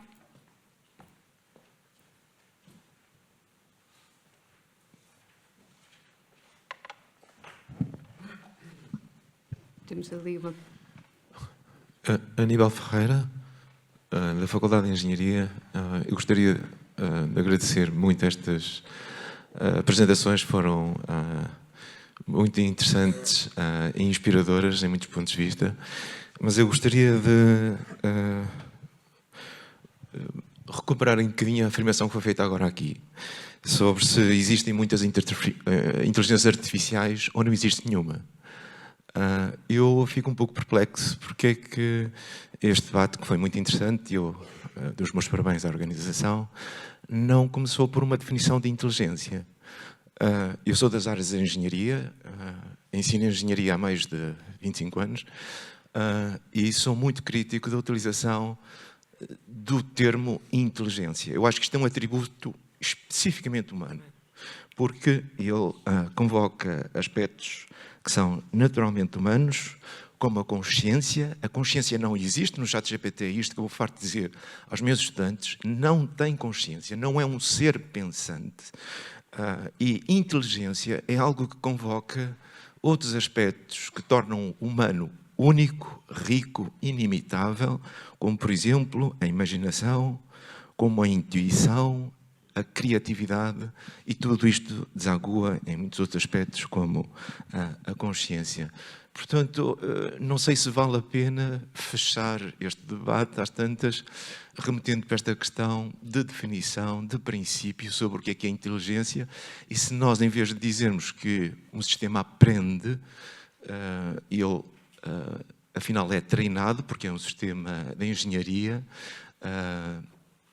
e se em vez de inteligência artificial, nós não deveríamos dizer uma outra expressão de sistemas que foram treinados e que consistem em ajudas automáticas, digamos assim. Obrigado. Muito obrigado, Sr. Engenheiro. Então, a professora Raquel Varela, e depois teremos ali uma terceira e provavelmente última questão, mas agora responderíamos a esta. Muito obrigada. Eu gostaria depois de fazer um comentário final, não sei se o posso fazer já ou se final. Então, só respondendo rapidamente a essa questão, eu concordo inteiramente com o que colocou. Eu tentei abordar um bocadinho isso na ideia da prévia ideação e do Homo sapiens sapiens. E a minha preocupação central não é só que a máquina não tem inteligência, é que nós expropriamos os seres humanos da inteligência com este tipo de visão. Ou seja, é evidente que as máquinas não têm inteligência. Claro que podemos discutir aqui o que é a imaginação e o que é a autoria, etc., porque há uma, digamos assim, um relativismo filosófico pós-moderno que a certa altura diz que a recombinação que faz uma destas máquinas pode ser classificada de imaginação. Eu acho que não pode, porque isto são atributos especificamente humanos, mas continua-me a preocupar algo que eu não tive tempo de desenvolver no início, que é um conceito essencial para explicar o capitalismo, é a subsunção formal e real. Ou seja, por exemplo, eu vou explicá-lo assim para ser muito rápida. Eu sou professora, eu já fui expropriada do meu trabalho, porque eu não posso montar uma universidade, eu não tenho dinheiro para isso. Um médico era um clínico liberal. O clínico liberal foi, mesmo trabalhando no mercado, como conseguiu até os anos 70, por exemplo, ele tinha controle sobre, ele dizia quanto tempo é que estava com os seus doentes. Não era alguém que lhe dizia, não era uma máquina, nem era um gestor. Era o médico que decidia. Se calhar um paciente são 30 segundos, outro são 2 horas, era o médico que decidia. E tinha controle sobre quem via, etc. Portanto, essa é a clínica liberal. E tinha uma grande autonomia sobre o seu trabalho. Hoje em dia, os médicos deixaram de ter essa autonomia. São, peço desculpa pelo palavrão, proletários de uma empresa ou Estado ou de uma empresa privada, que fixa por métodos exteriores qual é o seu padrão de produtividade. Continuam, porém, a ter uma coisa que é o saber médico. E eu peço desculpa pela minha visão, que eu não sei se é pessimista, porque eu não gosto muito dessa visão otimista-pessimista. Eu próprio utilizei o conceito e é errado. Com os dados que temos, na sociedade em que temos, eu não vejo outra alternativa a não ser em menu. Porquê? Porque agora são médicos formados, altamente qualificados, que dizem assim: eu controlo o resultado disto. Põe-se lá a cápsula e tal, sim, mas eu sou um gastroenterologista altamente qualificado, eu consigo perceber, porque eu fiz o diagnóstico, eu falei com o paciente, eu sou um clínico. O futuro que se avizinha na inteligência artificial não é essa. O futuro que se adivinha na inteligência artificial é ou a eliminação do clínico ou a indiferenciação do clínico. Ele já não vai ser um gastroenterologista que tem capacidade crítica sobre o resultado daquilo que lhe foi apresentado. Ele vai ser um clínico indiferenciado. E se acham que isto é distópico, devo-vos dizer que no ensino nós estamos a viver isso. Nós neste momento temos professores a dar aulas que não sabem dar aulas. Não sabem ser professores e não é por mal. Não é porque são preguiçosos. É porque o curso que era de 5 anos passou para 3 anos, o semestre passou para um trimestre e neste momento os professores escrevem desesperados às editoras a pedir as soluções para os problemas dos manuais. Porque eles próprios não tiveram formação adequada nesse sentido. E, portanto, o que é que nós vamos ter no futuro? Um aligeiramento brutal da formação. Tanto que é assim que esta dinâmica de expropriação do saber, não é só a expropriação dos meios de trabalho, é do saber, foi acompanhada recentemente, como moeda de troca do PRR, a revisão do Estatuto das Ordens Profissionais, tendo à cabeça os juristas e os médicos, para que não possam autorregular a sua profissão e que seja regulada por um Conselho Geral que tem uma maioria de não médicos. A mim isto parece-me absolutamente preocupante, a combinação do desenvolvimento desta tecnologia com a expropriação da autorregulação, porque não posso compreender, como historiadora do trabalho, que um engenheiro seja um jornalista a definir o que é engenharia, ou que seja eu, historiadora, a dizer o que é um gastroenterologista. A autorregulação profissional não é corporativismo, é o primeiro garante da qualidade, que nunca poderá ser feito do ponto de vista jurídico. Já o consentimento informado, eu tive filhos internados, um deles nos cuidados intensivos. Consentimento informado, mas eu sei lá o que é que um médico vai fazer. Isso não, nem consentimento nem informado. O que eu tenho que ter é confiança na equipa e no sistema de saúde. Eu não sou médica, eu sei lá se ele deve ser ventilado ou não, tomar aquela medicação ou não. O consentimento informado já é uma mentira que foi criada para colocar nas costas do doente, que não sabe absolutamente nada, uma responsabilidade que ele não pode ter. O que é que me dá a garantia? Dá-me garantia que eu cheguei lá e sabia, porque amigos médicos me ligaram e disseram-me assim, é uma equipa excepcional. Tanto que ele dava-me os papéis e eu assinava sem saber. O que me deu garantia foi-me dizer, é uma equipa excepcional. Quem é que dá a garantia de que é uma equipa excepcional? É evidentemente que é o reconhecimento interpares.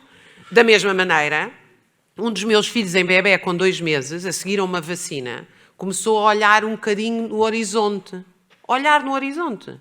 E na altura o meu marido, a minha mãe, ai, tu és uma pessoa muito obsessiva e tal, deixa lá o bebé só está a olhar.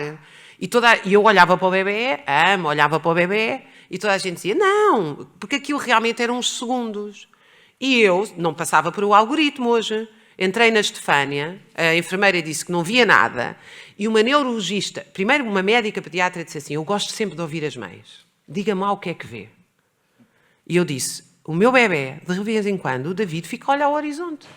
E ela disse, eu quero um neurologista aqui e uma responsável da vacina. E o David ficou 3 dias internado e ficou proibido da vacina, na altura era da tosse convulsa ou qualquer coisa, fez uma coisa chamada choques, não sei de quê, peço desculpa, não vou desenvolver.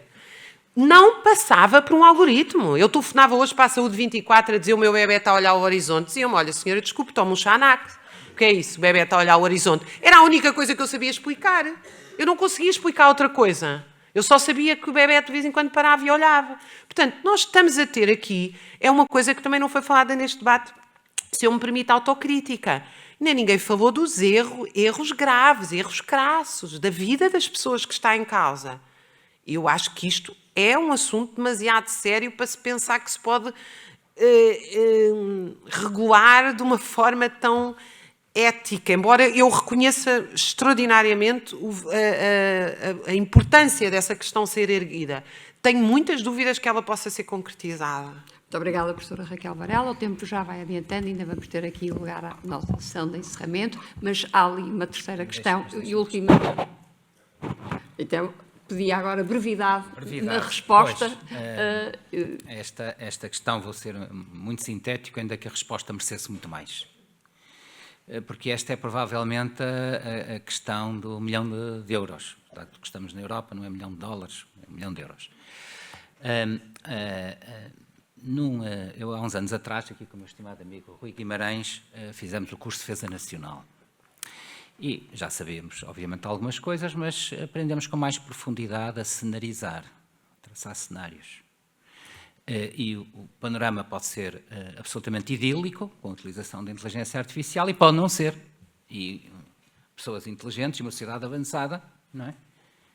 Têm que configurar estratégias para cada um dos cenários. Primeira nota. Segunda nota.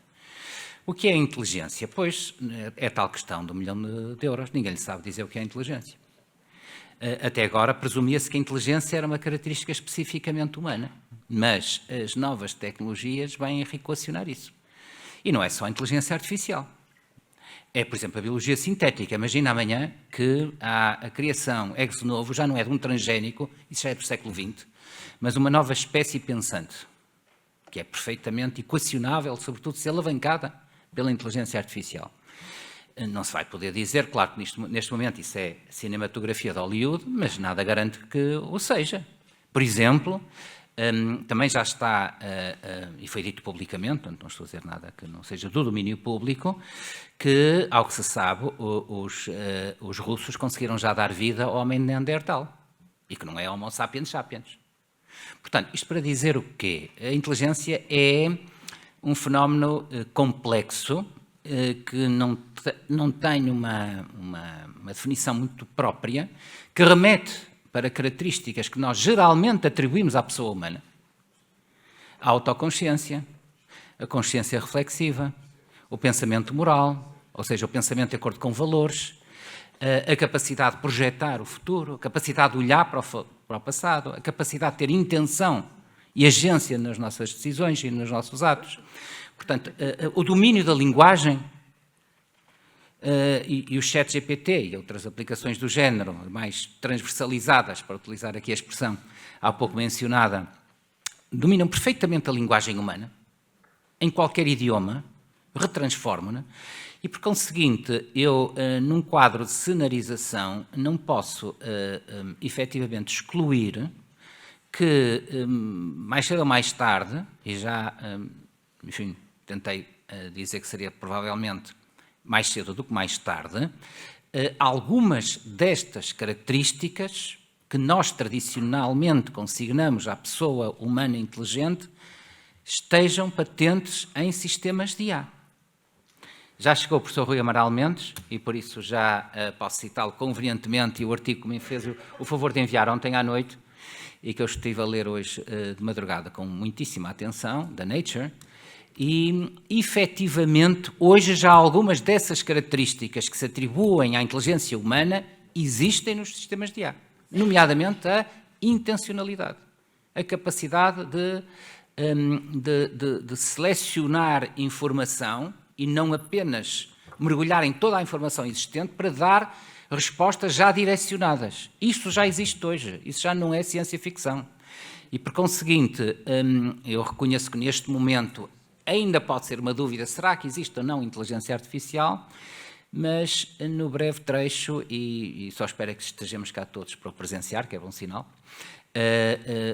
eu creio que se vai comprovar, sim, que é mesmo inteligência, não é apenas resolução de problemas, e o passo seguinte é, ou não, a aquisição de consciência. Eu admito que seja o passo mais complexo, mas como muitos colegas seus dizem, se o ser humano conseguiu, ao longo da diferenciação de filogenética, porque é que a inteligência artificial, ou seja, a ciência da computação, também não há de conseguir. O professor que leu seguramente o texto verá que é uma das ideias que ressalta desse artigo, é precisamente que há esta noção também evolucionista da inteligência artificial. Portanto, neste momento, vamos dar alguma razão ao argumento, mas espero que em breve nos possamos reunir aqui e, nessa ocasião, se calhar vamos ter já uma visão diferente do problema. Muito obrigada, professor Rui Nunes, e pedia então agora a última questão que fosse colocada, que já está, e que fosse depois feita uma breve resposta, e todo este tempo, 5 minutos, para depois termos lugar à ação de encerramento e terminarmos a sessão ainda antes das 13, conforme nos comprometemos. Muito obrigada. Bom dia, muito obrigado por este excelente debate. A minha intervenção, eu sou juiz conselheiro, pertencia à Comissão de Ética da Universidade do Porto e fui presidente do Conselho de Fiscalização das Bases de Dados da ADN. A minha intervenção vai mais no sentido de colocar a questão da decisão. Está-se a falar, mesmo falando de inteligência artificial degenerativa, eu penso que devemos falar, como a pessoa que interveio anteriormente, no apoio à decisão. E não se falou em decisão. E a decisão médica, como já há países como o Brasil, em que falam da decisão judicial, e eu penso que isso é um campo ainda mais complexo, mas da forma como se falou, não se distinguiu o apoio à decisão, a proposta da decisão e a própria decisão. Falou-se nos meus colegas e no desastroso, parece que desastroso acórdão, mas que isso foi a falta daquilo que se falou aqui, da vigilância necessária. Se foi feito, poderá ter sido só um erro humano ou um erro dos ChatGPT, mas que isso eu também já testei e verifiquei que há envesiamentos, que há erros. E, portanto, sendo um sistema de apoio à decisão, ele tem que ser verificado. Eu posso dar um exemplo interessante. Neste contexto, o Supremo Tribunal pediu ao INESC Tech para fazer um programa que fizesse, a partir das decisões judiciais, abstratos, sumários, que orientassem a jurisprudência dos restantes tribunais. E o INESC decidiu que não conseguia fazer com a inteligência artificial, pôr a inteligência artificial a fazer os sumários. Porquê?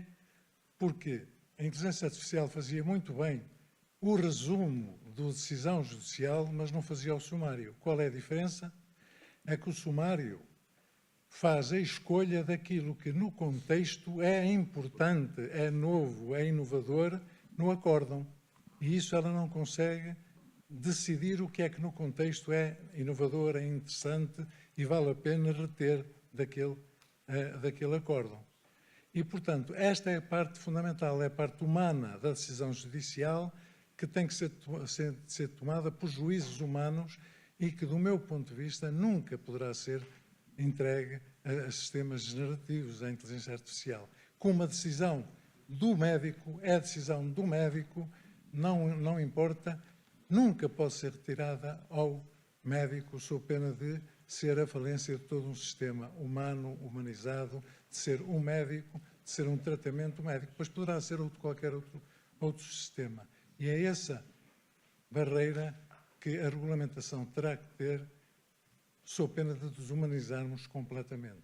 Portanto, o sistema temos que, penso que é uma barreira das tais que tem que ser feita a regulamentação e perceber o que se falou-se em intuição, eu subscrevo tudo isso. Há um ponto, porque isso vou dar outro exemplo, e não me quero alongar de modo nenhum, que é, na América já se notou que o recurso a estas ferramentas, por exemplo, para determinar se é aplicada pena de prisão, se é a prisão preventiva, e se verificou que, pois, quem é elementos e vieses rássicos.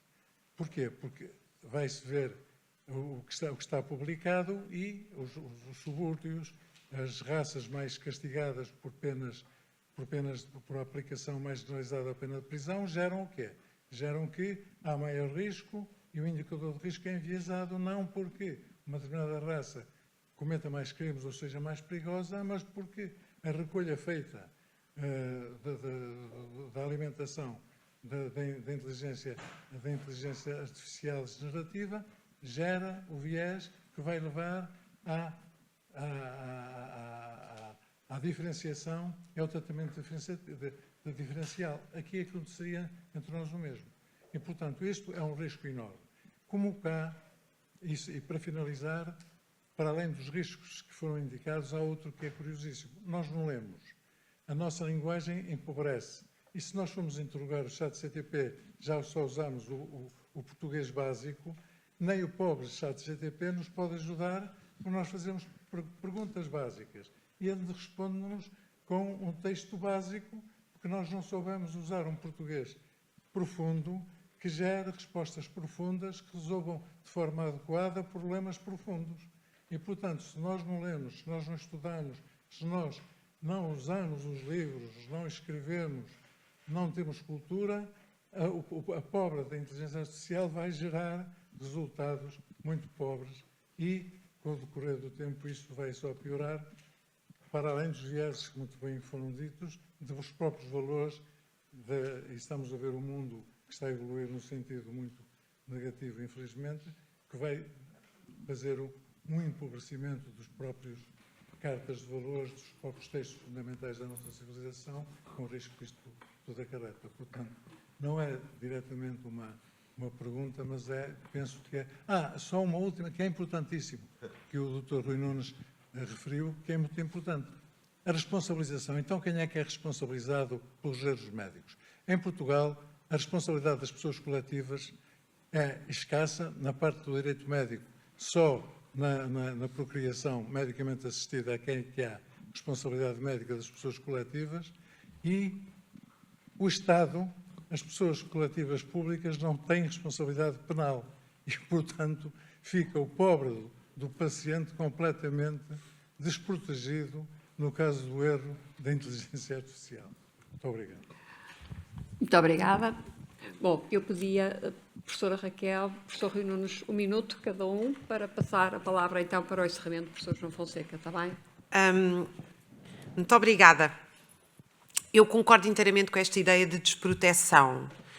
Aliás, quando é equacionada a questão da regulação, que é fundamental, o direito é, digamos assim, uma forma de nos relacionarmos, estou a pensar filosoficamente, essencial do ponto de vista de pensar o que é a justiça, o sentido do que é justo, não estou a falar da instituição em si ou da regulamentação. Nós já vivemos numa sociedade que, sem estas questões todas, a maioria das pessoas não consegue ter acesso ao direito. Portanto, não é só que não está regulamentado o paciente que é tratado pelo ChatGPT. É que naquilo que já está regulamentado as pessoas não conseguem, em boa parte dos momentos, ver os seus direitos garantidos. Já hoje, não é amanhã. E estou-me a lembrar também nesta diferenciação de classe, nesta questão das tecnologias, que já hoje por hoje, imagino que, por exemplo, às grandes empresas é indiferente um acórdão feito num ChatGPT ou que o rapaz do bairro social seja preso, porque as grandes empresas, mesmo quando já fazem negócios com o Estado, fazem sob a arbitragem privada. Ou seja, nós já vivemos momentos distópicos, não sei se todos os presentes sabem, que quando uma grande empresa vai assinar um contrato com o Estado, decide que não são os tribunais públicos a resolver o assunto. E, portanto, a coisa é resolvida com muito dinheiro, ad hoc, em uma espécie de tribunais privados que existem em Portugal. Ou seja, nós já temos portanto, esta diferenciação para mim é realmente uma questão central. Eu só termino com 2 notas importantes. Eu não acho que há uma crise de falta de produção. Eu acho que há imensa gente que adoraria ser médico. Não quer é ser médico nas condições atuais. Não quer é ser médico com as condições de trabalho que existem. E, portanto, a minha questão aqui não é que nós temos um problema de escassez. Eu acho que nós temos uma capacidade de produção Eu acho que todos os bebés neste país deviam ter um pediatra no centro de saúde e eu acho que há capacidade para isso. Agora, vai ter que se mudar radicalmente o que é o sistema de saúde em Portugal e pensar o sistema de saúde de outra forma. Porque se nós, com muito menos tecnologia, há 30 e há 40 anos tínhamos, claro, depois temos que fazer as outras perguntas. E os custos? Mas os custos, só se fala dos custos da força de trabalho. Nunca se fala dos custos das patentes, da imensa maquinaria. Ou seja, há uma série de custos que hoje pesam das farmacêuticas, das patentes associadas aos medicamentos. Ou seja, agora, claro, nós não temos um problema de produção, nós temos um problema de privatização crescente da saúde, que também passa pela questão dos medicamentos e outra, e que evidentemente tem que se questionar a propriedade dessas máquinas e desses medicamentos, se nós realmente queremos ter um pediatra em todos os centros de saúde. Volto a dizer, e concordo, apoiado na decisão por instrumentos que possam ser muito mais úteis. E esta é a minha última frase. Há um escritor socialista no século XIX, o Edward Bellamy, que desenhou uma sociedade socialista que era todas as pessoas trabalhavam muito até aos 45 anos de idade, só com máquinas, e a partir daí dedicavam-se ao ócio a não fazer nada. E há outro escritor socialista, William Morris, que lhe respondeu com um romance chamado Notícias de Lugar Nenhum, em que todo o trabalho tinha sido transformado em trabalho intelectual, criativo, ou seja, não é que todas as pessoas iam ser pianistas, mas toda a gente tinha autonomia do ponto de vista do seu trabalho e do seu prazer no trabalho e só se produzia com prazer. Nós, nos últimos anos, no Observatório, tivemos vários sindicatos a procurarem-nos para estudos do desgaste da força de trabalho, sempre com o objetivo das pessoas se reformarem mais cedo. Ora, o que se passa é que, de facto, um mergulhador ou uma bailarina têm desgaste. Um médico, um professor, um jornalista não têm desgaste. O desgaste aparece porque as pessoas estão desmoralizadas com as suas condições de trabalho. E a pergunta que nós fazemos sempre é: qual é o objetivo? É trabalharem até aos 55, 60 anos num inferno laboral e depois vão-se reformar para casa, ou o objetivo é transformar o trabalho num trabalho prazeroso? Portanto, a mim parece-me que esta é a questão fundamental. Quem trabalha no que gosta sabe que o objetivo não é deixar de trabalhar. O objetivo é que as condições de trabalho sejam as melhores possíveis. As pessoas só querem fugir dos trabalhos quando os trabalhos têm más condições de trabalho. Portanto, eu acho que o objetivo deve ser como é que estas ferramentas ajudam a que as pessoas sejam efetivamente mais felizes no trabalho e não que elas deixem de trabalhar e se vão sentar na relva a olhar para o céu, até porque toda a gente que está reformada e não continuou a trabalhar em coisas que tem prazer, sabe que isso não é o sonho, não é? Tanto que grande parte dos médicos reforma-se e voltou a trabalhar, às vezes no seu consultório, etc. Porquê? Porque adora curar, adora ser médico. Isso dá-lhe imenso prazer, isso não é penoso trabalhar. É penoso trabalhar quando o trabalho é feito sem respeito, sem condições, sem autonomia e com uma série de problemas que todos nós conhecemos. Obrigada. Raquel, muito obrigada. O ingrato papel do moderador, mas um minuto. Um minuto. Eu não gasto um minuto porque, sobretudo, a questão do senhor juiz conselheiro, senhor doutor juiz conselheiro, foi tão interessante que, por economia de tempo, vai perdoar, mas não vou comentar neste fórum, vou apenas, sinceramente, agradecer a presença de todas e todos. Foi pelo menos para mim, foi uma manhã magnífica. Agradecer novamente à professora Raquel Varela, que eu já conhecia, mas aqui teve uma maior oportunidade de expor o seu pensamento e deixar aqui a certeza de que vamos continuar a debater estas questões sem tabus, sem nenhuma reserva intelectual, com um espírito de enorme tolerância. Esta é uma casa de tolerância, a medicina é uma casa de tolerância e, portanto, todas as opiniões são bem-vindas desde que devidamente fundamentadas. E concluía, já agora, convocando todos os presentes, incluindo a senhora professora, para um encontro que estamos a organizar no dia 28 de fevereiro, precisamente sobre os aspectos éticos e organizativos da inteligência artificial na gestão da saúde, espero que com a colaboração também do professor João Fonseca e mais colaboradores, porque agora temos que passar também da teoria à prática e verificar como é que estas questões, também aqui colocadas, agora podem transformar o setor da saúde pela positiva e não pela negativa. Por isso, muito obrigado pela vossa presença e muito obrigado também aos meus colegas de painel. Muito obrigada, professor Rui Nunes, muito obrigada, professora Raquel Varela, e damos então agora a palavra ao Sr. professor João Fonseca para a sessão de encerramento, e eu aproveito também para cumprimentar e despedir-me desde já de todos e felicitar pela vossa presença, e seguramente haverá reflexão para as provocações, mas também que haja bom senso e transparência e libertarmos de algum tipo de pressão para fazermos uma análise coerente do que foi aqui discutido. Nós estamos com 6 minutos de atraso e não sendo propriamente, não estamos a jogar xadrez, mas ainda assim, e o professor Rui Nunes já terminou.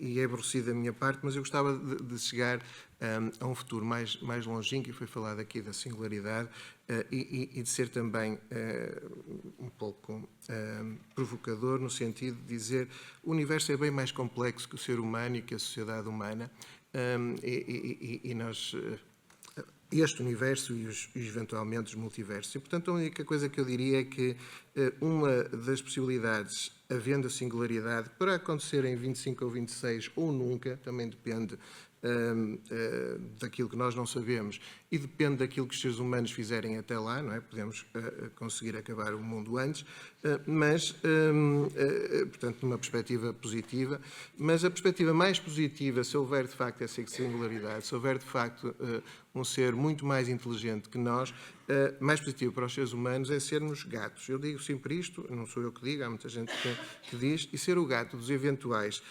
seres que nós próprios originamos necessita de alguma evolução enquanto espécie. E essa evolução de espécie já está a ocorrer também com o apoio de inteligência artificial, neste caso, ou de uma versão pré-inteligência artificial, que são os algoritmos das redes sociais, que nos permitem, por via desta hiper-pseudo-informação, sermos cada vez mais estúpidos. E, portanto, ao sermos cada vez mais estúpidos, poderemos depois sermos mais gatos, e, portanto, será essa uma possibilidade, a não ser que continuemos a discutir com toda a liberdade e com e podermos dizer também as nossas patacoadas, que são muitas vezes delas que se originam novos avanços e novas invenções. Muito obrigado e bom almoço e até à próxima. Obrigado.